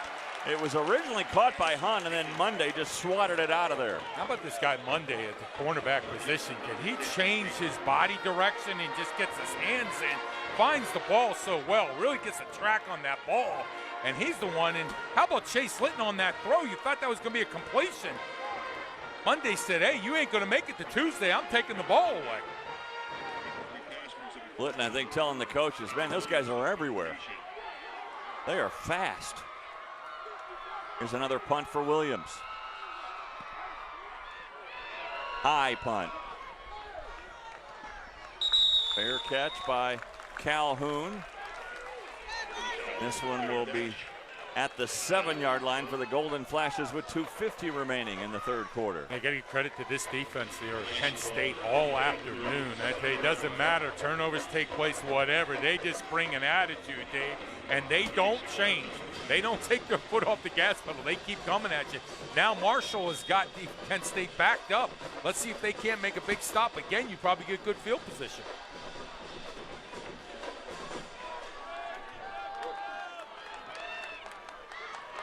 Durham. Marshall right now is doing everything they can to stop Durham in the middle, and he gets only one. Little shift, a little movement that time, beating some of those double teams. Give Samuel credit, number 94. Good job on the double team, keeping your pads down, turning and twisting, driving your legs, no movement, no cutback lane for running back. When you're playing in that nose tackle position, your role really is to take up as much space as you can. If you make a tackle, great. but you're trying to give the freedom to the linebackers. Exactly right. You want those linebackers to be able to flow from inside, outside. Good cutback this time by Durham. And he falls forward to the 14-yard line, close to a first down. Yeah, that's an understatement, fall forward. He got hit at the 11-yard lines to the 14. He's going to carry about 3 yards. You said it right, man. You've got to, I'll tell you what, you have to have no fear in your heart when you step up and want to tackle number 34. You know, I was walking on a path this morning, and some of the lettering was kind of worn down, and I thought it said, be courageous. It said, be courteous. I saw it later. Well, you have to be courageous to tackle Durham. You're right. And you don't have to be courteous at all. No, not at all, because he's not going to be to you when he hits you. 3rd and 3, high snap. Didn't matter. Thought it might mess with the timing of the play, but a good job by Reardon to get it to Durham, and a first down on a 3rd down conversion. He looked like he was met in the backfield, but I talked about the raging bull, and I'll tell you what, that's the way you finish. Look, he's just running over people along the way. Taekwon Lang, 21 that time. I think he lost his teeth along the way.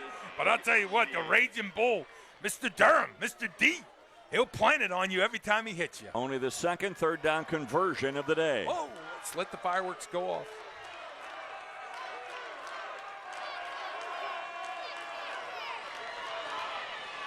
Good cutback. That's Washington. Starting to work some of that outside zone a little bit, Dave. Nice job by Washington, the running back, on his initial angle to press outside. The tackle's outside hip. So people are thinking you're going to go outside. He waits the linebackers to flow, lets those double team blocks take place up front, comes back in and makes the play. I'm impressed with Washington, a true freshman out of New Orleans. He's got good balance as he comes to the line.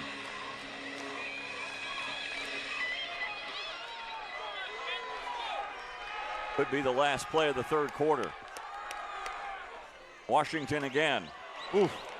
Man, he hits into that line hard. Powerful running backs. That was Tyler that he took for a ride. Very Tyler on that play. Oklahoma drill at its best. Washington comes up limping just a little bit. That is the last play of the 3rd quarter. Pretty entertaining 3rd quarter of play. Reardon and Calhoun team up for a touchdown. And then Reeves, of course, had that big kickoff return for the touchdown. So we go into the 4th quarter of play with Kent State still on top. A score 19-14.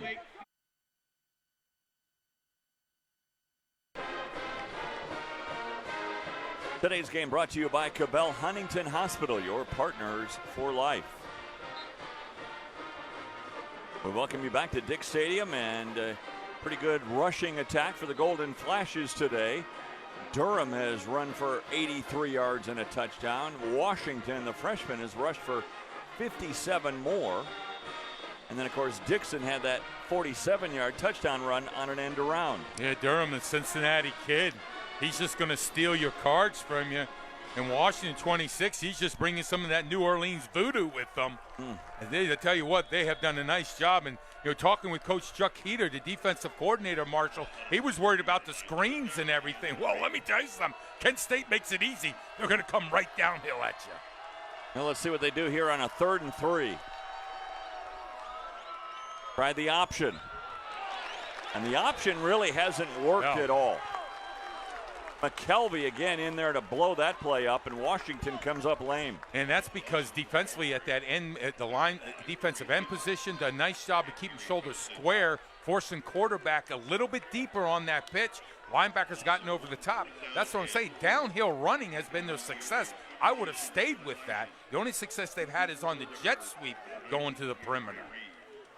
So now Reeves standing back at his own 30-yard line. Melchiori with yet another punt. Pretty good one. Reeves to the 25. Trying to get outside, and will go out at the 37-yard line.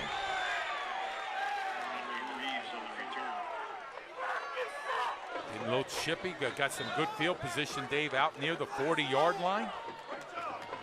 Now let's see what Litton can do with it. He's just 8 for 25 today, 32% for 90 yards. And 1 interception, although we keep saying it, it wasn't his fault. It was a ball right into the hands of his receiver, and then his receiver didn't hang on, and it went right into the hands of Italiano for the interception. Maybe a little screen pass at this point. Try to do something against the speed of that Kent State defense. Again, he's also working without Devin Johnson, their talented tailback, who's out. And that throw, you talk about threading the needle to Juracek. Oh, man, how about that coverage by Marcus Moore, the outside linebacker, right on tight end that time, Juracek, but the speed on that throw, ball right on the money. That goes 13 yards.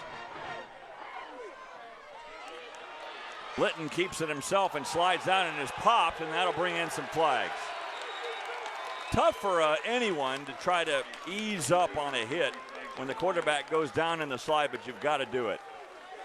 That's right, too. On defensive end, Anthony Johnson, he lost contained, but you wouldn't think Chase Litton on that zone read would keep the ball, but that's the athleticism of him. He gets outside, he gives up his body, you got to lay off. They're going to protect quarterbacks at all levels. For targeting on a defense, number 18. The penalty, the previous play is under review. They're going to review this. They call it a targeting personal foul. Yeah, I think the call will stand. He kind of lowered his shoulder at the very end. Yeah, again, they're going to protect it. Watch Holly, number 18, is going to come up and put helmet on helmet, and they're going to get that call every time. Looked like he tried to hold off, but the reason why they think the call is going to stand is because his initial angle was to bring his helmet in on that tackle. Mm-hmm. And the other reason why they make that call is because they want to protect the defensive piece. You are in a position right now, your neck is not in a bull position. That's where you get concussions, and that's where you have the issues with maybe hurting yourself physically, structure-wise. That's why the officials call that. They reviewed it, which they do on every play, and after the review, they take the ball down to the 29-yard line. Well, they're taking it down to the 29, and the referee, Rodney Burnett, is still on the headset with the guys upstairs. Again, it's protect both football players on that, both defensively and offensively, quarterbacks, but also defense people, not to leave your helmet. You don't want to come like a missile. That's when the damage, you talk about the injuries, and you don't even want to think about it. So the officials are going to take care of both players, are going to make sure they keep this game clean. It's been so far, it's been a clean game on both sides. Mm-hmm. Just haven't got done much offense. The punters have had to work out today. But here, Marshall's got another nice drive going. The ruling on the field is confirmed. The 15-yard penalty will be assessed from the end of the run. Number 18 is disqualified. Wow. Not only is it a penalty on Nate Holley, but he has been disqualified from this game for targeting. Again, and he'll miss the first half of next week's game also, too, because of that. So a huge call by the officials. Again, now it's marked against you, and this is where you got to play smart. You've been a great game. People talk about the physicality, but it's also being mentally alert for 60 minutes. That is a big loss for the Golden Flashes. Costly mistake. So Nate's brother Nick not able to play today with an injury, and now Nate will join him on the sidelines. And again, no reason. The quarterback was down. I mean, he took 2 steps. Hit the quarterback. Yep. So a costly penalty, and those are the type, again, when you're trying to win football games, you go back and look at little things, put that up on the board is one of the reasons why you don't win games. So the ball is spotted out the 29, and Holley will go on into the locker room. Bringing the blitz off the edge. Litton going down the sideline, and this one is incomplete. And I'll tell you, coverage by Murray. Yeah. He's spot on. I'm going to take a look at it again. But watch him against Devontae Allen. Watch Monday here. There's the throw. But watch him just lean on the receiver and then comes across with a swiping action. Again, left hand so you stay contacted. Come down with that right hand, knock the ball out. I'll tell you what, good coverage on his part. Boy, both Monday and Murray, they've been just terrific on the coverage on the corners today. Litton. Well, that was a nervous type throw there. He kind of was backpedaling, and that one had no chance to be completed. Yeah, but Juracek's got to come back and help him. He saw that. He saw the blitz coming. It was a hot throw, so Juracek, you got to come out and come back and help your quarterback. But give credit to Litton on this one, though, bud. He knows he's going to get hit, but he still throws the ball. Here it is. Take a look at it. Here comes the extra blitzer. He's got to get rid of it. But Juracek, you got to see that sooner. Got to come out of your route. 3rd and 10. They're showing blitz. Now they back off. All the different Here they personnel. come. And right over to Reeves. He is popped right at the 18-yard line. They needed 10. They got 11. Nice job by Selby, that offensive center position there, setting up his O-line, picking up the blitzes in the A-gap, and there's Litton just delivering the ball on the outside to Reeves. Right on the money, allows his receiver to stay in stride, first down of the play. That was good coverage by that offensive line. Good, and that's why I talk about blocking the look. You had some defensive ends as linebackers that time. Just count them as that, get the job done. First down at the 18. Trying to run the ball again. This is Pittman, and he goes for a couple. Dellinger was in on that. I think Anthony Johnson also too. Okay, this is a tough team to run on the outside. They don't get knocked off the ball very much. They play off. Really good job with their hands, getting the working areas, we call it, finding the ball carrier and getting in on the play. Litton again. Here comes pressure. Litton throws on the run into the end zone. Touchdown!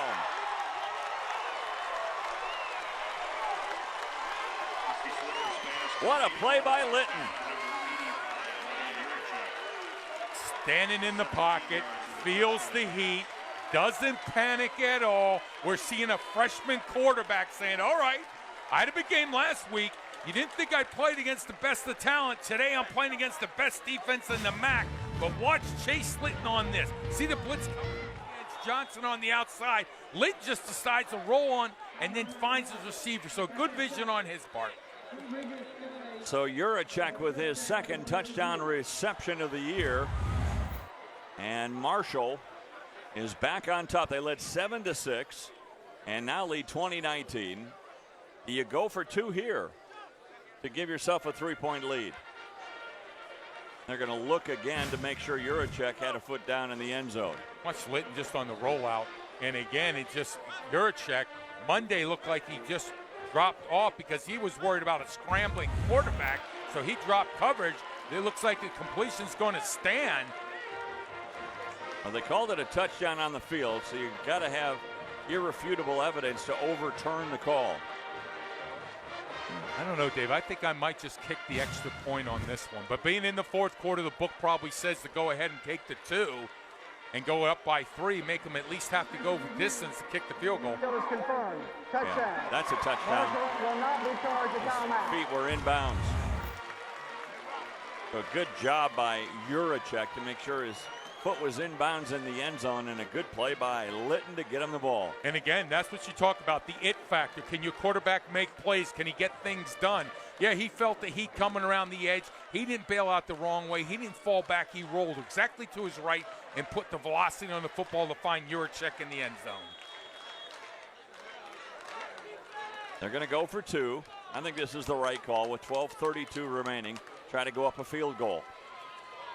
Defense playing better in the second half. Probably feeling more comfortable now going with the 2. Litton into the end zone. Oh, what a hit. Juracek had it, and they've got a flag coming in on Murray. They're going to say there's targeting too. I think he's going to be above the shoulder pads. Let's take a look at it. But it looks like he went above on that hit with the forearm, and that's why the flag came out. Could we have our second disqualification of the game? Well, let's take a look at it. It did look like, because it was a devastating hit. Throw across the middle. You're leading your tight end, and then Monday that time, number 12. We're going to take a look at it again, Dave. It looked like he was above the shoulder pads. There's Personal the throw. foul, unnecessary roughness with targeting. The previous play is under review. And they're might get him for taunting also afterwards, too. Didn't call that on the field. They said unnecessary roughness, targeting on Murray. Well, again, take a look at the initial hit. Is the arm above the shoulder pads as he leads with his helmet and delivers a hit through the head region. See Chase Litton making the call also, too. Yep. Here it is.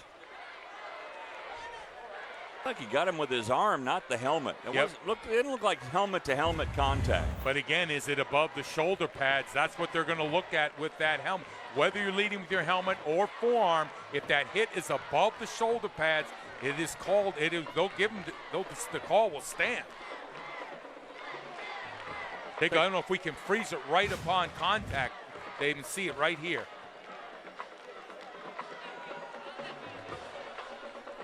Like he got him right at the shoulder pads. Maybe so. From that angle, you couldn't really see from that angle exactly. It was a hit. Devastating hit, to say the least. It is. But is that just a football play, tough football play? It is. It looks like from there, it looked like a good, tough football play. Yeah. That's what happens to you across the middle. You have to, you're protecting your territory. But again, the officials are going to look at all angles, and they want to make sure that that elbow didn't come above the shoulders. If it is, the call is going to stand on the field. Let's take a look at it again. I agreed with the officials on the call on Holly for targeting, but this one, it just looks like a good, hard football play by Murray. Yeah, again, it was a bang-bang play. And when you initially look at it, when you see somebody go down like that, you think of it like that. But again, I'm just saying you could have almost had afterwards taunting, but that wasn't called on the field. No. But I think you're right on this one. I think the officials are not going to say that that elbow came above the shoulder pads. And he did. It looked like he was leading initially with his helmet. It looked like he was just trying to knock the ball out. He exploded up and through the football. Yeah, it looked like Murray was just trying to take that right hand and right on the ball of Juracek and knock it out of there, which he did. Yeah, but the officials on this is such a big I call know, because this is another hard. disqualification. Because now remember, Yeah, they called targeting. they missed the first half of the next game because of this now when you get disqualified in the second half. So that's why these calls are so important. They're going to make sure they get it right. They want to protect players, folks. Believe me, I got enough guys from my time zone. Let's listen. After review, the ruling on the field stands. The penalty is half the distance to the goal, and number 12 is disqualified. Wow. Well, I agreed with the one on Holly. I'm not sure I agree with this one. I know, but again, they're going to, if it's close, Dave, if it's close, if it even looks like it, I know. These officials are going to protect players. That's why I would tell guys, if you're coming across the middle, you make sure that you aim for the waist so you end up in the middle of the numbers. That time, officials, they could have gone either way, and again, they're going to play cautious on the play.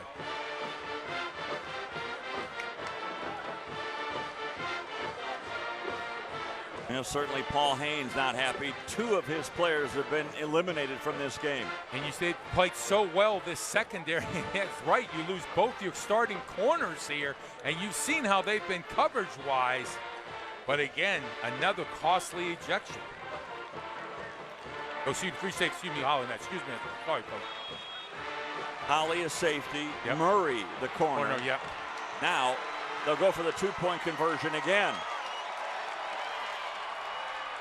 Trying to run for it, and into the end zone for the 2-point conversion goes Pittman. Well, this young fan saying that's more like it. And a 3-point lead for the Thundering Herd.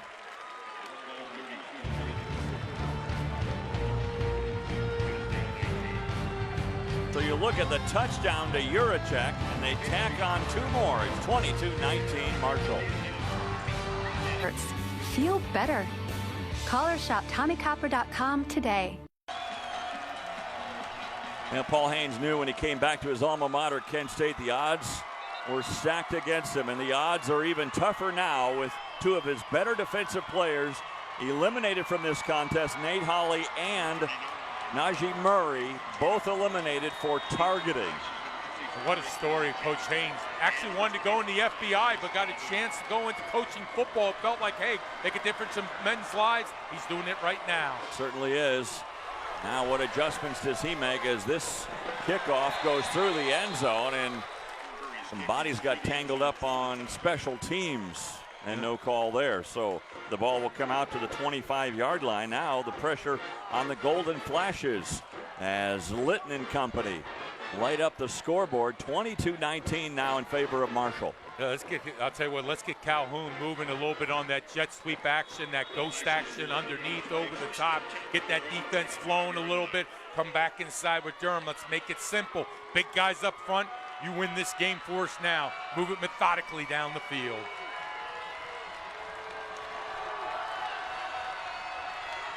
Reardon on some play action. That's worked in the past. And no call on Lang as he and Dixon were going down the sideline. I thought Lang right at the end with that right hand, it looked like he grabbed Dixon just a little bit. But a big toss down the field by Reardon. Says second half, gains a lot of confidence throwing the ball. Coach is now taking a chance. Thought they might come out this running game, try to just control the clock and the tempo. Now second and long. Boy, Dixon's fast. Oh, he got some speed. Woo! We got some players in this level. I tell you, we saw one last week in Lewis also too. Durham still on his feet, pounding out to the 31. You kidding me? He come up with body blows, and the truck just keeps rolling, folks. He gets a flat tire. Look at it. Inside zone, bounce outside. 2, 3, 4. You ain't going to bring that man down. He's going to run right over you. I'll tell you, he is a force to be dealt with. 3rd and 4. Third down conversions. 2 of 13 today. Russian 4. Reardon has time. Batted down at the line. Is it Samuels, now 94? I think he was the one. Yep. Timed it perfectly. Watch the pocket slowly collapse, Dave. Samuel on the inside rush against Budoff. He gets his right hand up. It would tip away. Quarterback just got to find a little better void to deliver the ball. 94 gets it done, 6'5", 290 pounds. Had a rush earlier in the game. Got a big tip on that play.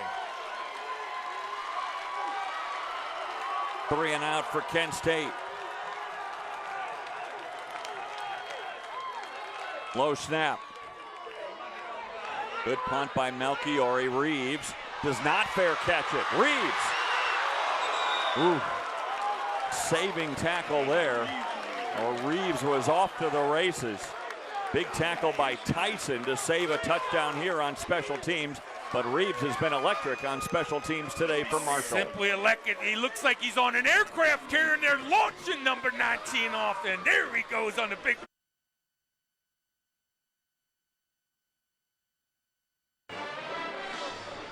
I'll bet she has tons of friends on Facebook. And why not like the ASN Facebook page? Check it out at Live on ASN. Well, here comes Marshall now with the lead. 3-point advantage. The ball at their own 43-yard line. Play action for Litton. And down he goes for the second time. How about Wall, 51, finishing on the play. And this is where Chase Litton got to make a better decision. Coverage tight down the field. No chance. You've got to make a play. Here it is. Nowhere to go with the ball. Now step up and go. Scramble and go. But Terrence Wall, how about the arm strength on 51? Continues on the play. That's what we said about him. You got to finish him all the time or else he'll finish on your quarterback. What a good job of hand separating. You only have about 3 seconds. You got to make the decision. And then he's there. Yep. It's his second sack of the day, Wall. Well, he made a quick decision here, but short gain on second down. Cuthbert right there defensively. And it's getting chippy on the field right now. Looks like refuge number 7 came over. This is one now. Leadership on the field, Dave. Defensively, you just got to make sure people don't get caught up in the emotions. Need you to bring that energy now, rushing the passer. A lot of the emotion because of the tightness of the game, but also because 2 players have been eliminated for the Golden Flashes defensively. Exactly. And it's, and that carries over to next week. And here you got now, you could put Terrence Wall over at the right defensive end position. Let's see how he does on the pass rush. 3rd and 9. Litton with time. Good coverage. And this one almost intercepted. Intended for Reeves and off his hands and incomplete. Quarterback just standing, bouncing on his toes, letting routes develop, getting time in the pocket. Doesn't panic at all. Looked like he almost sidearmed it a little bit, Dave, but going through his progression, finds a little void, and he does. But right on the money. Got to make the catch. Got some quarterback put it where it needs to be. And I'll tell you what, you better be ready for that football because it's going to come at you like a missile. Golden Flashes force a 3 and out. Big booming punt. And it'll bounce all the way into the end zone. It'll help the average of the punter, but it'll also bring the ball out for the Golden Flashes. And that's why I usually say you put your heels on the 10-yard line and it goes over your head, just let it go. We had the one early in the game field that we talked about, that one, but here you're getting a chance to ball out at the 20-yard line. Offensively, saw Reardon last time trying to find Dixon. I think maybe put Dixon in the slot. quick slants, maybe some pick routes, trying to get him the ball in open space because he's so much speed.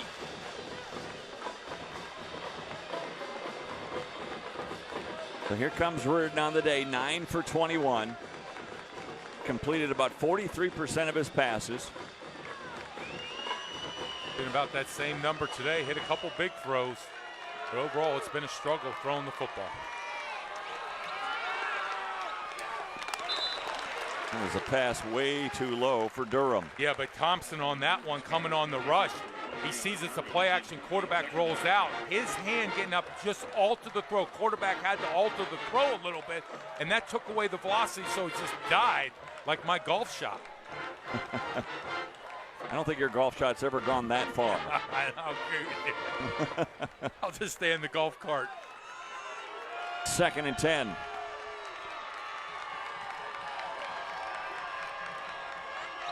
Reardon trying to run with the ball, and no chance because McKelvey wraps him up. Yeah, I'll tell you what, though, give credit to Samuel, 94. He had a nice rush, and it looks like McKelvey's down.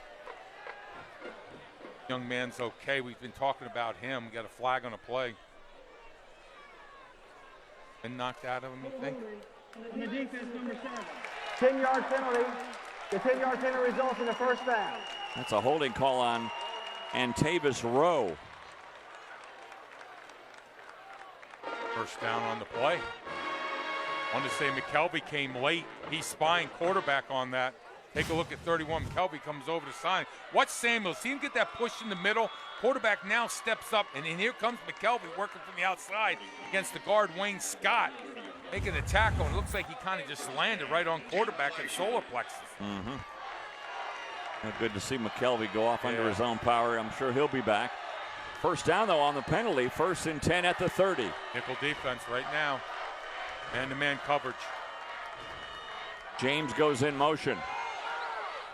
They look down the sideline for James, and they throw it away as Rowe was right there on the coverage. Yeah, he was blanketing. Looked like receiver and quarterback weren't quite sure. You know, Dave, I might work between the numbers a little bit. Maybe some crossing routes. They've had some success hitting some of those throws. That's where I think I might get Dixon in that slot. Let him run a little option route or something. Let him work against those linebackers a little bit. Or, you know, that 5th corner who comes in this nickel defense. Keep trying to hit Dixon long. I think you hit Dixon short and let him run. Yep. Instead, they try to run Durham, and he runs right into the pile. Thompson's in there, along with Samuel. Nowhere to go. I tell you, Samuel, 94, has really shown up in the second half. He is a beast in the middle at 6'5", 290. Really just got between guard and center on that play, and there was nowhere to go for the Raging Bull. Comes out on 3rd and 9, replaced by Ricardo Williams. Roped him up and put him down. This is fun time now for defense. D-line, it's time. You're in that sprinter stance. Go get the quarterback. 3rd and 11. Down the middle, there it is. James has got it for the first down to midfield. No blitz on the play. Quarterback has time and finds James just as a 3 receiver on the inside. Take a look at it. No blitz is coming. Quarterback just delivers it immediately. Nice job on the read that time. Opened up. Quarterback hits it right on the money. What do you know between the numbers? That's where they've had success. Again, people just working out wide into the edges, thinking that something's going to work there, but they come back inside. Nice job by Reardon, the quarterback. Big 3rd down conversion. Nearing the 8-minute mark.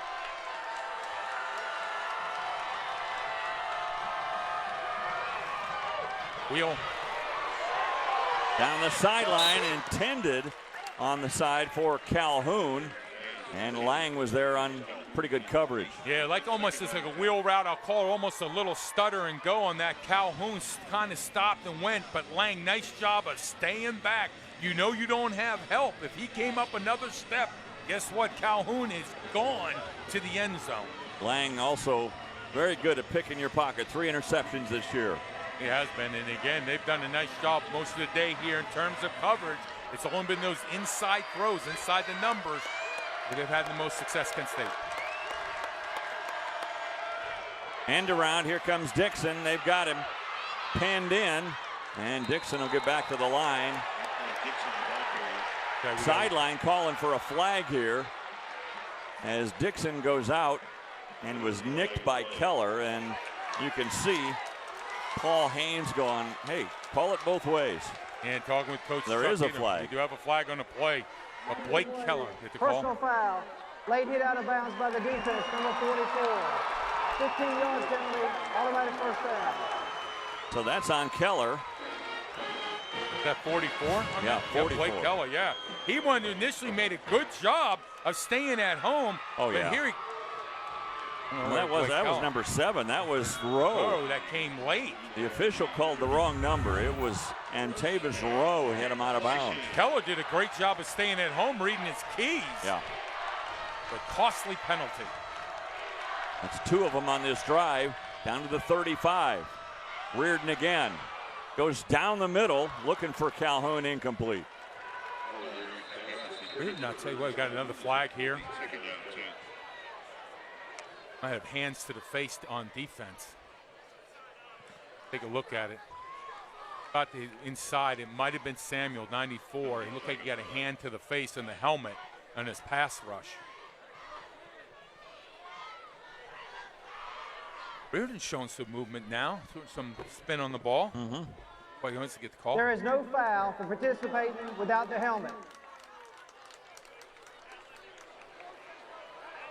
How did the helmet come off? That's my question. So no foul on the play, 2nd and 10. Let's take a look at how it came off. There it is. Kind of shoved off. I don't know how that's not a flag. Now that's a call. You talking about protecting people? I mean, on that one, the hands come directly to the face. I mean, they got rid of the head slap. That's the reason why they got rid of some of those hands to the face to protect the offensive lineman. To me, how are you not throwing a flag?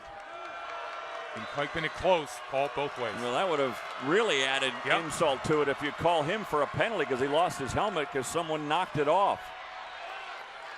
Durham looked like he was stopped behind the line, able to fall forward for a couple of yards. Yeah, pulling guard Pruitt around that time. It looked like Durham maybe would have bounced a little bit further outside. He might have had a little more lane to run in. Got a few on it. Now 3rd and 7 or 8 on the play.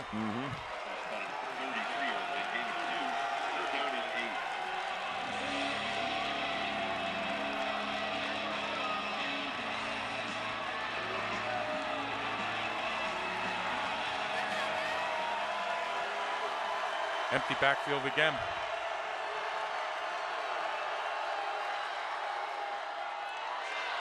Calhoun on the keeper, 2nd effort, 1st down.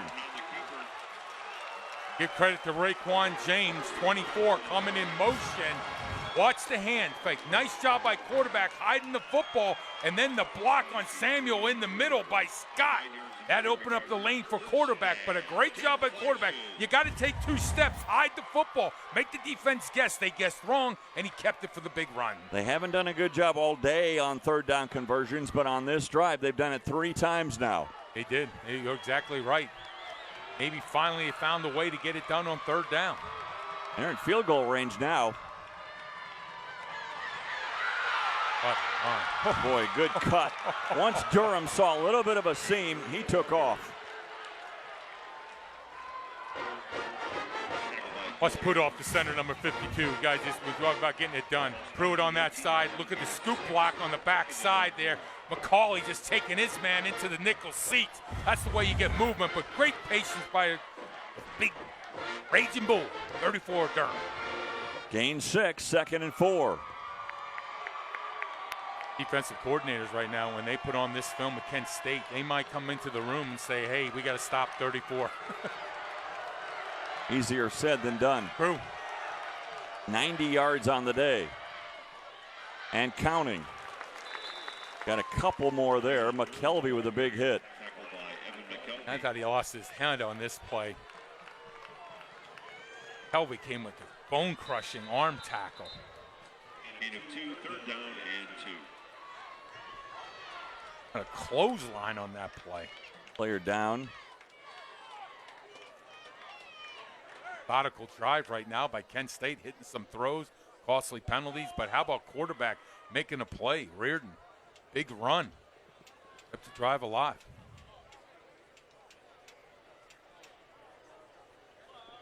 DJ Hunter is the player that has been shaken up on this last play for the Thundering Herd. Both quarterbacks, his numbers aren't been pretty, but here in this fourth quarter, second half overall, they've been making some plays when they've had to. Some throws, some runs. That's what you want at the quarterback position. Got a stinger. Now he's back up and on his feet. He'll be back in on the next play. So 3rd down, 2 yards to go. Reardon looks like he's limping a little bit. I don't think anybody's coming out of this game unscathed. No, not at all. It's been devastating hits on both sides. Defense has been strong. It's been a power downhill football game. A slug match, to say the least. Timeout taken by Marshall. With 5:04 remaining, they're going to use one of their 2 remaining timeouts here. Wonder if that's a costly timeout right now. If they score, you're going to probably get the ball back with about 4 minutes left to go, maybe a little less. Take a break, come back, talk about it. We'll talk about it in a sec. Visit vonage.com or call 1-888-275-8806. You know, the band's trying to bring him back. The Golden Flashes, they led pretty much throughout. Thundering Herd just came through with a great drive, capped by a Litton Juracek touchdown pass and a 2-point conversion. Now, you know, one thing, when you're trying to change the culture of the program, you want to know if your team will compete in all facets, and the Golden Flashes have today. Boy, this has been an impressive drive by Kent State. Reardon into the end zone, and it is incomplete, and no flag on the play. Oh, he had Fackler wide open in the end zone. The tight end wide open. Take a look at it, Dave. Released by tight end. Again, he goes right to the outside looking for Chandler, but I'm not sure if we get another look just off the fingertips. Boy, Rodney Allen looked like he got away with a little contact, too, on the outside. So it's now 4th down. They're going to go for a field goal. Hines is 1 for 2 this year, this one from 33. The kick is on its way, and it's right down the middle. We're tied.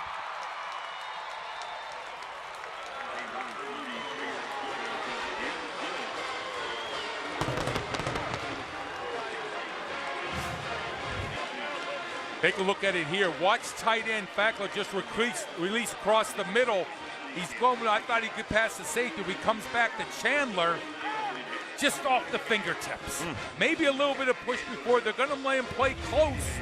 Got to be able to track the ball on, but give credit to quarterback that time. Reardon put some nice touch on the ball as the men in green are having to do some more push-ups. Now it's up to the defense. 4:55 to go, or the offense for the Thundering Herd. And again, Marshall down to 1 timeout remaining, but they have a lot of time to work with. Well, I'll tell you what, if these 2 teams play, I'm going to tell the men in green, you have to do push-ups also for punts. Because we've had a lot of them in this game, but offensively finding some things here in the second half. Give credit to both quarterbacks really taking their game to the next level here, the end of the 3rd and into the 4th quarter. Well, remember, we have that 1 kickoff return for a touchdown by Reeves. It went for 93 yards. And a little pooch kick. Try to stay away from that, and it goes out of bounds. It'll be a penalty against the Golden Flashes. So great field position for the Thundering Herd. Don't you just kick it away from Reeves? Pooch kick now to get the ball at the 35-yard line? Sometimes you outsmart yourself. Against special teams, you know. Ball placed on the 35-yard line, 1st down.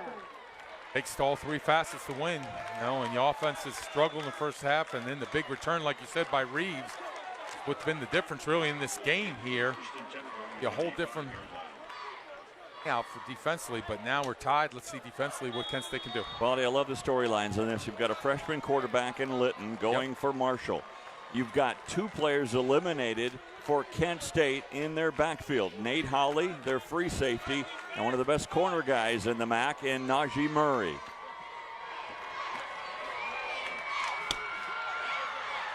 A handoff is to Pittman, and he gets 3. Tony Pittman on the carry.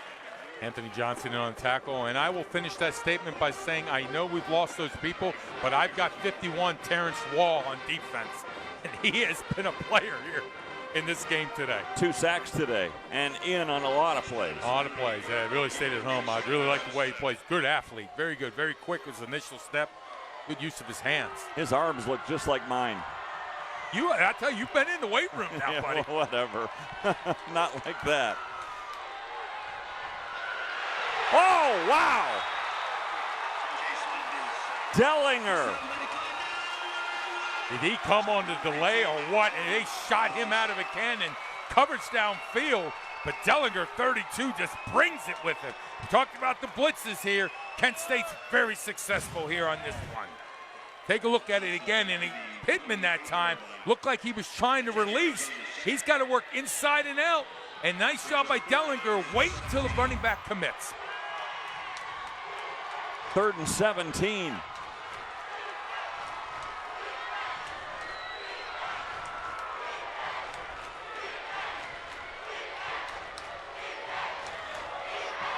Got it. Litton, he'll throw this one away, or will he? Intercepted.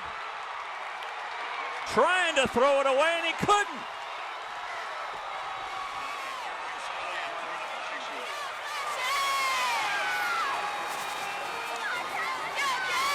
Watch the blitz, Dave, initially that brings the pressure. Terrence Wall comes. Quarterback just tosses it up. There's the mistake you can't make. And let's see if the interception, I'm not sure if they're going to give it, Dave. They're going to review this. I think they got to review it. Take a look at his foot. Just needs one in. Marcus Elliott. It's funny, the defense back. Take a look at it again. Watch them come inside. Terrence Wall coming. They brought a blitz. They didn't pick it up on the offensive line. Miscommunication. Quarterback's just got to do a better job of getting rid of the ball. Tosses it up in the air, and the play's going to stand. I think so. He had to have 1 foot in, and you could tell there that Litton was just trying to throw that ball out of bounds. Yeah, but the offensive line slide protection. You stay inside. They went too far and opened up a lane for Wall under pressure. What a big play by Marcus Elliott. And now Reardon is down in the backfield. By Keller. Blake Keller comes in to get him. Has he had a couple plays here now in the fourth quarter? I tell you what, really playing smart football. Staying at home. He knows looking for anyone coming back around. You see all that jet sweep action, Dave. Going away, stay at home. Someone's coming back to deliver the mail. If you're wondering, Hines, his longest field goal of the year, 43 yards. They're a long way from that right now. 2nd down, 13 yards to go after a loss of 3. Down the middle of the field, and Calhoun can't catch up to it. Do we have a little hold on that play, maybe? Is there a little bit of jersey being grabbed? No flag. Rowe, if there was, he got away with it. Yeah, he did. I thought he grabbed because Calhoun was gone, and all of a sudden he's starting to slow up a little bit. I don't know if that jersey got pulled out, but no flag on the play. Now a 3rd and 13. Tough position to be in. Marshall's defense right now stepping up. See if they work inside those numbers, Dave. That's where they've had success on those quick slants.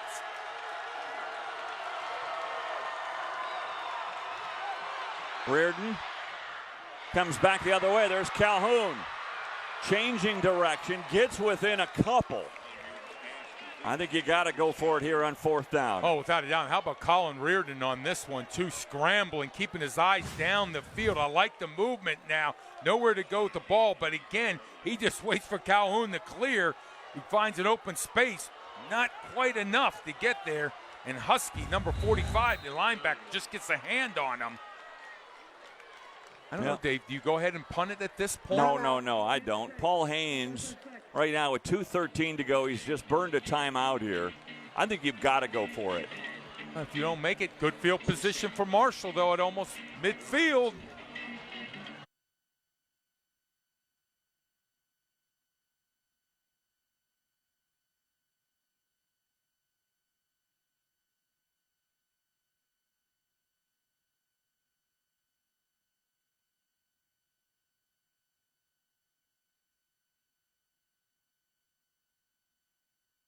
Challenge your offense. You want to play at the top, you got to be able to get 1 yard. See if they get it done. Durham, second effort? I don't think so. Not even close. Not even close, you're right. Snap by quarterback and getting away. It wasn't pretty, Dave. What a line surge by Samuel and company. But watch Colin Reardon on this. This play just looked ugly from the get-go. He stumbled on the handoff, and the surger's right was in the backfield.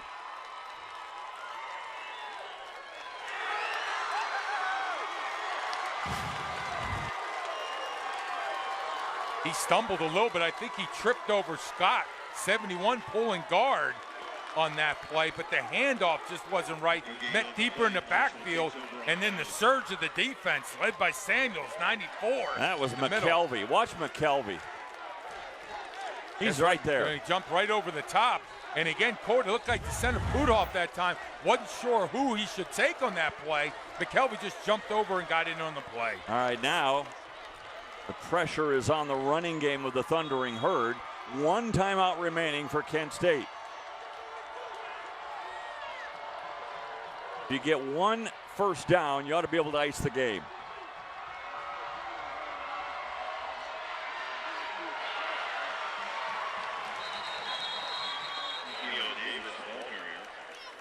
Going to play it safe right now, the running game. Go ahead and play it safe. Take any chance of putting that ball down the field. Been under duress in the second half. Some of the blitzes of Kent State have really been able to prove costly. Do you go for it here? So that's what my point was. I think you just play it safe. You go to the running game here. I think you try to play it safe and take your chances in overtime. You've got a long way to go against a defense that's been very tough on you all day. Now they go back to the air, and Litton and a wide open Allen. He takes it across midfield, be gang tackled there. Now the surge will give him a first down. Rugby scrum.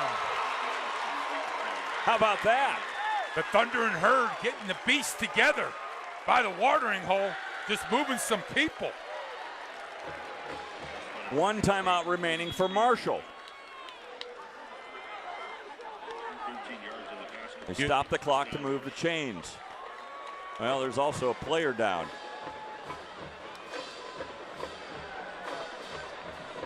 Was it Allen down after the play? Yeah. Looks like Monday. Yeah, Monday's holding his shoulder.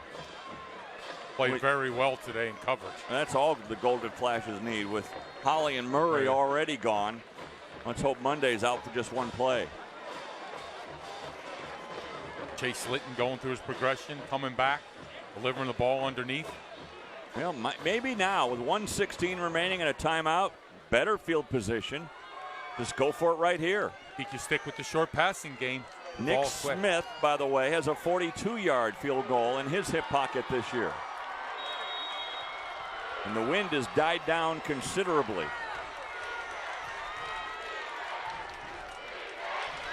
Litton feeling pressure, and down he goes.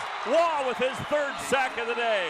And what a rush, working against Collins. Is that 68 over on that side, or is that Van Horn? It could tight 12, see the jersey right tackle. But Wall, third sack. I'll tell you what, this is the reason why you wanted to get the ball out quickly. But he wants the jump that he gets. And again, working against Collins, the right tackle that time. He just closed the corner. Collins stopped his feet. But again, Wall, very good with his hands and all the pass rush moves. Take a look at it here. Inside, good rip move, turns the corner. Chase Litton, no chance. That ball should have been out quickly. He couldn't throw it. He tried to bail. Sack on the play. Wow, 3 sacks today for Terrence Wall. You don't get to his body, Dave. Nobody gets their hands on his body. And you know what? He can rush from either side. Really nice job with the underhand rip that time. Getting the tackle to turn his shoulders. Now I got a lane. I'm going right to the quarterback. I've gone back and forth between being safe and going for it. I'm going back to being safe here and trying to get into overtime. Well, in this because now you're facing a 2nd and 22. Yeah, but again, they have not been able to hold up in pass protection most of the second half. Wall's putting pressure. Again, the interception took place because of 51 coming on the heat. There he comes the sack.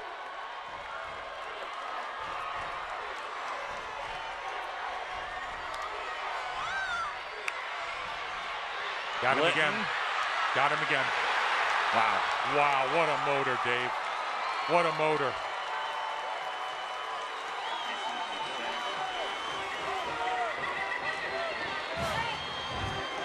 Watch Collins, your right tackle. He gets his left hand inside. You got to grab Jersey.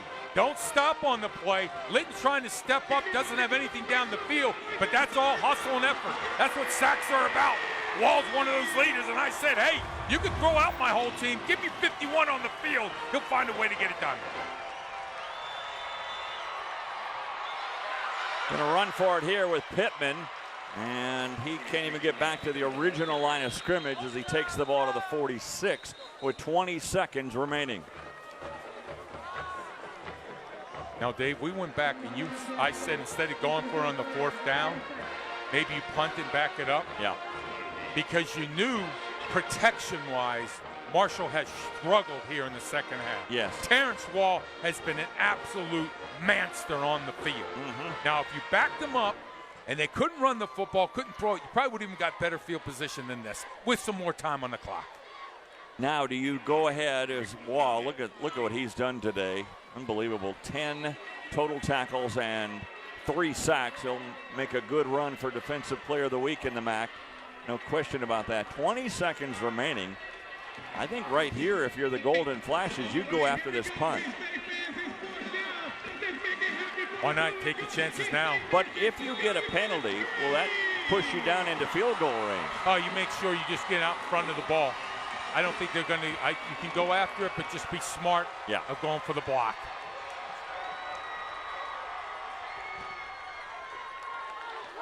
End over end kick. No one back there. And the ball is going to bounce backward and be down at about the 20-yard line with 11 seconds to go. Now here for Kent State again. 11 seconds to go, 80 yards to go. I think you right just now. take a Quarterback snap. takes a knee. You take a knee. Let's go to overtime. No timeouts remaining for Marshall. And even still, though, Dave, on that 4th down play, with the way the defense lined up, I think at that moment there looks like there was confusion. That's where the quarterback's got as a leader on the field. You got to call a timeout, do something, because the play just didn't have a chance.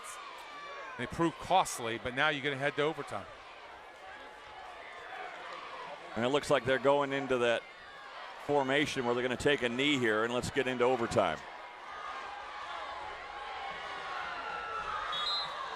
And that'll start the clock, and it'll wind down to 0, and we're going to overtime. Partner tied at 22. I love it. I love it. Little bonus football.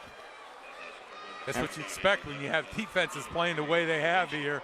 Offense is finally finding a way, but I tell you what, this Kent State, the speed of this defense, so overwhelming. Well, let's take a look at our defensive player of the game, and there's no argument here. Terrence Waugh, just terrific. 3 sacks, 10 total tackles in this game. Well, either side of the ball coming at you, and again, was rushes, and again, just give him credit. Number 1 for effort, and that's what sacks always takes place. It's about effort. He's just been creating havoc up front. You can't single block him. You have got to chip him. You've got to slide protection to number 51 because just the way he goes after it. And I'm going to tell you what, Chase Litton's going to be having nightmares from now on about number 51. He's going to be seeing him all night long. Our defensive player of the game brought to you by Fahey Exteriors, your roofing, insulation, and siding specialist for your home's defense against the elements. I love overtime in college football, too. I think they get it right. I really like the format. Everybody gets a chance. Right now, defense is here in both the last couple of drives. Defense have come back alive again after the offense got some points on the board. Quarterback started to put some numbers on the board. It hasn't been pretty.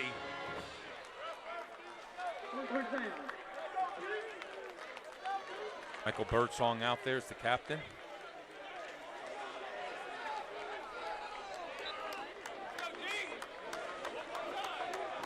Well, this is where if you have a choice, you want to play defense first to know what you have to do. Exactly right. And you feel right now the way your defense has been playing here so far, you want to carry that momentum over. And find out now, again, it's people like 51 on the field, believe me. As an offensive coordinator now, this changes everything. When you have a guy playing at that level and you're going to call plays, your first thing you're saying to everybody is your assistant coach on the field, where the heck is number 51? I mean, you got to do something to slow him up because he's wreaking havoc on the run, but on the pass protection, now you got to go max protection. You got to protect your quarterback, freshman quarterback. You want him to take big shots, but he's been the difference maker in terms of stopping the passing game. It'll be the Golden Flashes with the ball first. Again, the overtime rules in college football, you start at the 25-yard line.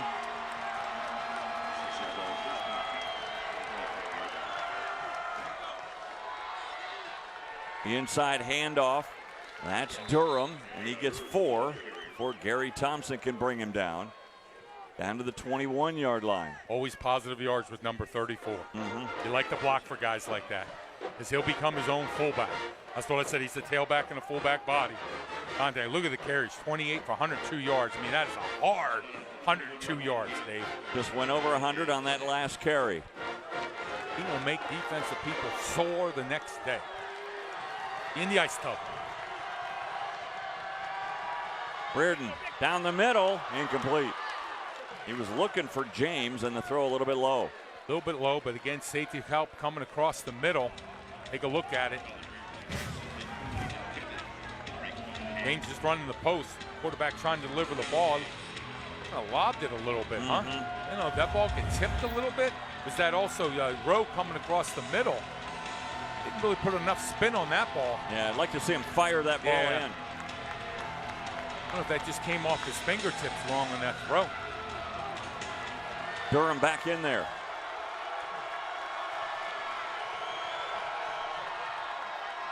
Durham. There's the run. First down and more. All the way down to the 11. Yeah, I tell you, McCauley, the right tackle, so good finishing his block. And look at the vision, and this is the athleticism of this guy. Watch him start inside from the pistol position. It's an outside zone to the left, but he brings it all the way back across. And the reason why defense is flowing so hard like that, Dave, is you got a runaway Mack truck. You got to get there in this guy. He's such a downhill beast, but that's the speed he can come back outside. Happiest guy out there was Lang because Durham was stumbling. If he hadn't stumbled, he might have taken Lang on into the end zone. Stopped here by Samuel. Now, how many tackles does Samuel have now in the second half? 94. I mean, we've been calling his number. But again, that's just the vision in this one, the running back, Durham. I'll tell you what, again, you don't know how hard that is. You've got to go in that outside zone. You've got to stretch it to the left, make that defense commit, but that shows you the athleticism, him get all the way back to the right side. Samuel with 7 tackles. McKelvey has 18. Throw back the other way. Here comes Fackler. There goes Fackler. Touchdown!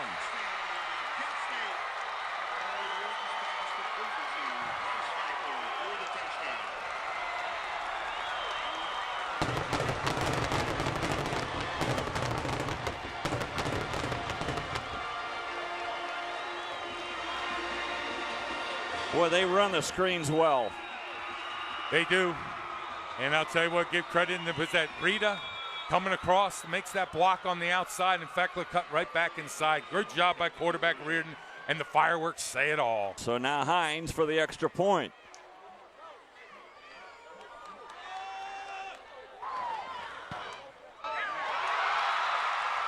It's good, and Marshall now knows what they need to do. So does Paul Haynes and the Golden Flashes. They're a defensive stand away from pulling out a victory. Yeah, Colin Reardon, nice job again on looked like design sprint out, and there's the block getting down to Kelby on that one. Try to get down, he make the tackle. We give credit to that offensive line, athletic offensive line getting out. Great job by Reardon that time. He's got to take 2 to 3 steps, but how about getting outside on that block? And that's that number 54 coming out there. Is that Reno Rada getting the block out there? And this Marshall crowd watching that going, oh no, now let's see what they can do offensively. But on that design sprint out like that, Dave, linebackers, you have to flow. Because if not, you're going to be out of position if the quarterback keeps it. Reardon set that up perfect, and nice touch on that throw and that throwback screen. Here's what Litton has done today. First down at the 25. They need a touchdown.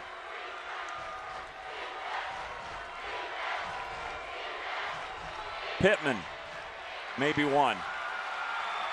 Stood up by Cunningham. Dave, this defense doesn't stay blocked. Fairchild in the middle. Watch 50 Fairchild at the nose tackle position. He's in the shade, working back inside. Look at one hand. One hand, man. That's it, buddy, right there. That shows you how strong he is. Down the sideline. Incomplete. Ball was underthrown a little bit. There is a flag down at the line of scrimmage. It looks like offsides defense. The defense number 4. 5-yard penalty, second down.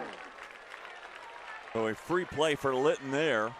Big penalty. 5-yard penalty will make it second down and 4. Yeah, if you're going to go to the pass game, you better find 51 right now. Talking about him all night long.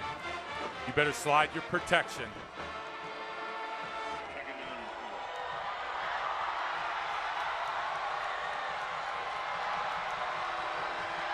Pittman.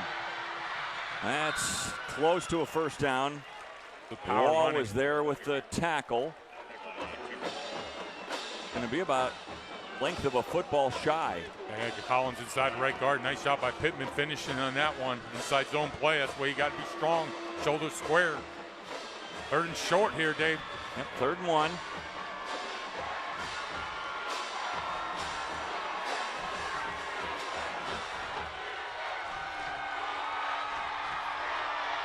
Pittman's got the first down and powers his way down to the 10. Michael Selby, way to finish. Way to finish. Big men up front getting it done. You're going to keep it simple, and they're not going to put the ball in the air. Keep it on the ground. Run, run, run. Big machine, big herds going forward. They mark it at the 11, first down there. Litton. Litton will run and slide down. No one touches him, and he goes down at the 7-yard line. And that's a good job by Litton to get as much as you can. But again, you know he wanted to throw that ball, but what did he learn? When he tried to do it before to get rid of it, he threw an interception. You could see he was anxious, but he said, nuh-uh, I learned my lesson. I'll get what I can from the defense. 5 yards on the play.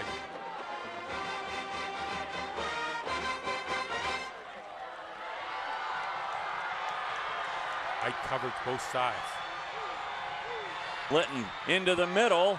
Incomplete. Flag comes in. Face guarding the call on Refuge. Yeah, he never got his head around. And Juracek, how big has he been today? Touchdown catch, the big catch on the sidelines. Looking for your tight end. Pass interference on the defense number 7. The foul occurred in the end zone. The ball be spotted at the 2-yard line. Automatic first down. Juracek, I tell you, got some time for your quarterback to throw the ball. And he delivers it, and again, Refuge never got his head around. And Juracek, he's just such a mismatch. His ability to run routes, get away, create separation. So first and goal at the 2.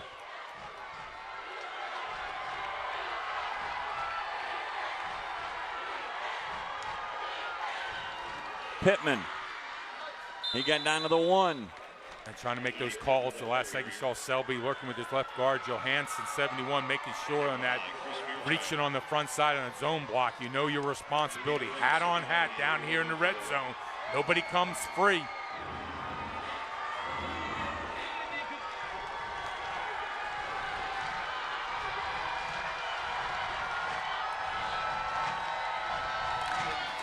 Pittman again, stopped behind the line.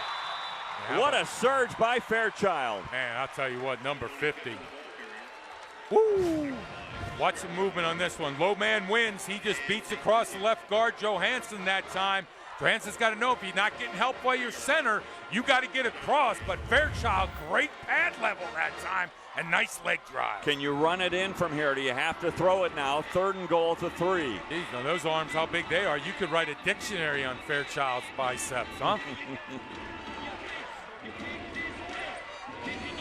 Fairchild comes out. Cunningham comes back in.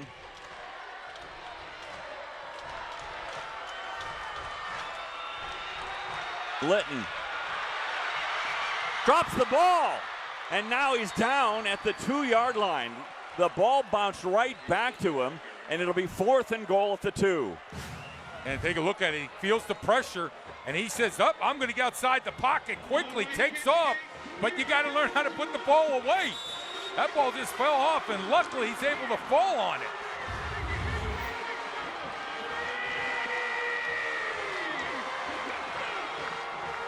They moved the ball to the 3-yard line. I think they're going to rule that an incomplete pass. He was in the throwing motion, and It looked like he was trying to throw it, but he just lost the ball on that one. But I would say in this situation, you get outside the pocket, put that ball away high and tight. You took off the run, get what you can out of it. So 4th and goal at the 3. Doc Holliday pacing the sidelines. His Thundering Herd, they have to score on this play, or for the second time in 3 weeks, they'll come to Ohio and leave disappointed.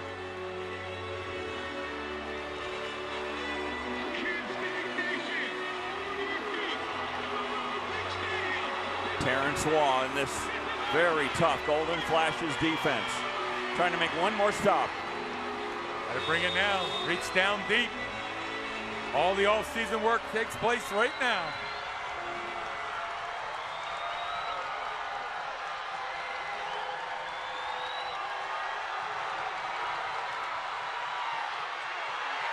Litton under pressure. Throws it into the end zone, and it's caught. Wow, what a play to Allen.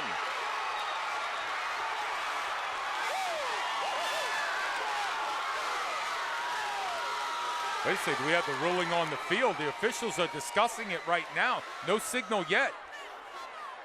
Looked like Allen came up with it from where we sit. The referee, Rodney Burnett, getting in on the discussion.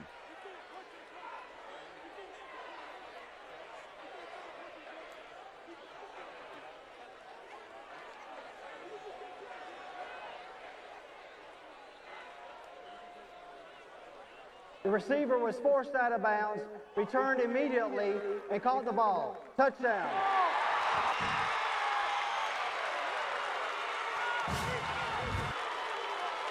Chase Litton continues, Dave, to impress us. Gets outside by 6'6", launches that pill, and then coming underneath, Devontae Allen getting his hands underneath it. Working against Robinson, but how about Chase Litton on this rollout, folks? Again, this young quarterback doesn't panic at all. I'm just going to go make plays, and he gets it done. So the whole conversation back there was the receiver, Devontae Allen, was forced out of the end zone but came immediately back in. And by rule, you can do that. If you're forced out. If you're forced out. If you step out on your own. Then you cannot be the first person to touch the ball. Good call by the officials. So Devontae Allen comes up on 4th and goal from the 3. And they went to the replay, and the ruling on the field is confirmed. Touchdown. So now the Thundering Herd a point after away from retying this game. Do we kind of have a Brett Favre factor here with Chase Litton? One play, he's the GOAT. Throwing interceptions, almost fumbles the ball, then comes back and throws a strike to the outside. Nick Smith. Uh-oh. It's good, but just barely. Boy, did he hook that one. But Nick Smith just barely sneaks it inside that left goal post. Now both quarterbacks here demonstrating leadership, getting plays done on the field. And you're right, special teams. I thought they might have a little hold on the outside because it was an excellent rush by number 21. Is that Monday coming on that? Well, Nick Smith can breathe a sigh of relief now, as that one just got inside that goalpost, and we're tied again at 29. And talking with Coach Paul Haynes, you know, he had talked about being a player, the surgeries that he had. He had to give up all the basketball and all the running. Well, let me tell you something. He's walked about 30 miles on that sidelines today. I don't know how their knees are going to be feeling tomorrow morning. Now they're going to go the other end of the field. And the advantage here is, now for Kent State anyway, is they'll get away from this large group of Marshall fans at this end of the field. Marshall going to get a chance now. And you can see all the green shirts there, all the Thundering Herd that have made their way from Huntington, West Virginia. They travel well. They did. They bring the energy. I mean, they're probably 30-40% of the crowd here today. Yeah, they are. Again, the green monster goes everywhere. The herd brings a whole crew with them. So we go into our second overtime period. And this time it'll be Kent State on defense to begin this. Good chance to see what offensively what they can do, but again, Chase Litton just finding a way to make plays. I really was wondering in terms of him throwing the football with the pressure that's been going on all afternoon, especially here in the second half. Just haven't been able to stand in the pocket on the plays, especially just coming from guys like Terrence Wall, who's just had a spectacular day. But it's all about quarterback making plays, Dave. You find a way to get it done, and that's what people want to see. You see quarterbacks that won in critical situations. You have the worst game in the world, but in critical time, make a play. Chase Litton has done that. Well, they're coming back to this end of the field. I always thought they switched ends. I wonder what I didn't know what they were doing either. They were all switching ends, and now they're coming back to this end of the football field. I thought they switched that to this when both teams went. Get a chance for a score. Well, you're right about Litton. I mean, he hasn't had the best of days, Nope.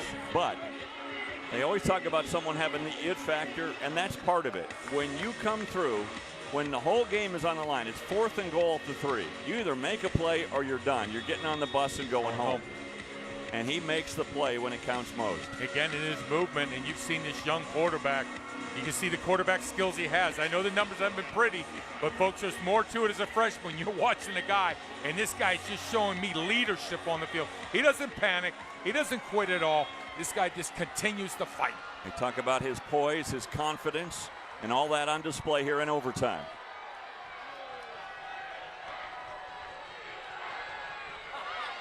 Litton has it batted down. Cahoon, 69. On the tip. It was Nate Terhune. And watch him time it. See the slide protection. You're going over to that side with Wall, so it's one-on-one on the left side. Great job by Terhune working back against Johansson, the left guard. Times it well, but you can do that when you got separation. He's got a good lockout. He blocked it with his chest. He got elevated. Pittman gets inside the 10, down to the 7. Last play working against Johansson. Terhune makes the block. Watch Johansson, the left guard this time. Pittman inside in the zone that time, but got on the outside Johansson, and then also Selby to the second level. Don't finish. Cuthbert hanging on for dear life, stops him at the 7-yard line. 1st and goal. Pittman goes right on into the end zone, following his block. A.J. Addison was leading the way, and Pittman goes in for the score. Dave, I don't know, but at this point, did it look like they just kind of got gassed at this point defensively? Look at the inside. Watch Selby on the nose tackle. Look at everybody the second level, and then finish A.J. Addison, 74, taking your men into the end zone. Dellinger turned around. So now Smith for the point after. Hooks this one again, but again it's good. Coach Lake said, I want to be able to run through the A-gap. He did. We were looking for Johnson. He's not here, so give it to Pittman. But look at the big man up front, Dave. That's the way you finish. Take your man into the end zone. No chance in that defensive series. I would have to say this is finally, they look gassed. They couldn't get off blocks. They were a little bit slower against the run, and I think the power running game finally in the overtime, it wore them out, and they got it done for the Thunder and Herd. So Doc Holliday's team comes through on the 4th and goal on the previous possession. This time they make it look easy. 3 plays and they're in the end zone. And they have the lead by 7 again. And the Golden Flashes now need to answer with a touchdown and an extra point.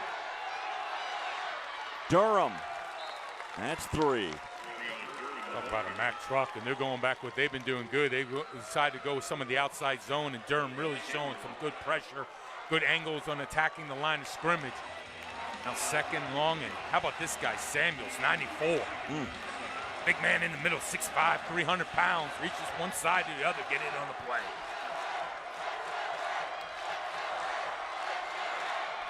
Listen to the crowd. Reardon to the sideline. Well, no gain on the play. The pass is complete as they were able to get the ball out there, but really Calhoun couldn't make a move, and there's no gain, and it's 3rd and 7. Nice job by Lang staying inside out on that one. Get the tackle, wrap up, make contact.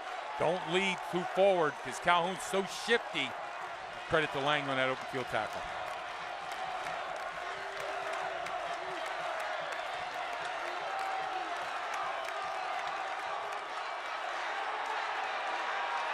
Reardon. Calhoun can't hang on. 4th and 7. Yeah, working against Rowe, and that ball looked like it was thrown a little bit behind him. Take a look on the deep out route. It's the design sprint out. Quarterback going low read, high read, decides to go to Calhoun. As you can see, he's open, but the ball's behind him. He's running full speed. Quarterback, lay it out for your receiver to have a chance. Well, now it all comes down to this for the Golden Flashes. 4th and 7. As the light go off on the Golden Flashes. So powerful in all aspects of the game today. Last chance. Incomplete. Ball game. The Thundering Herd escape.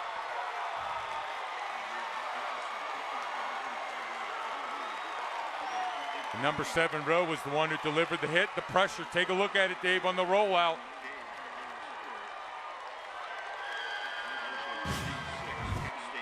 Take a look at it here. Here comes the pressure.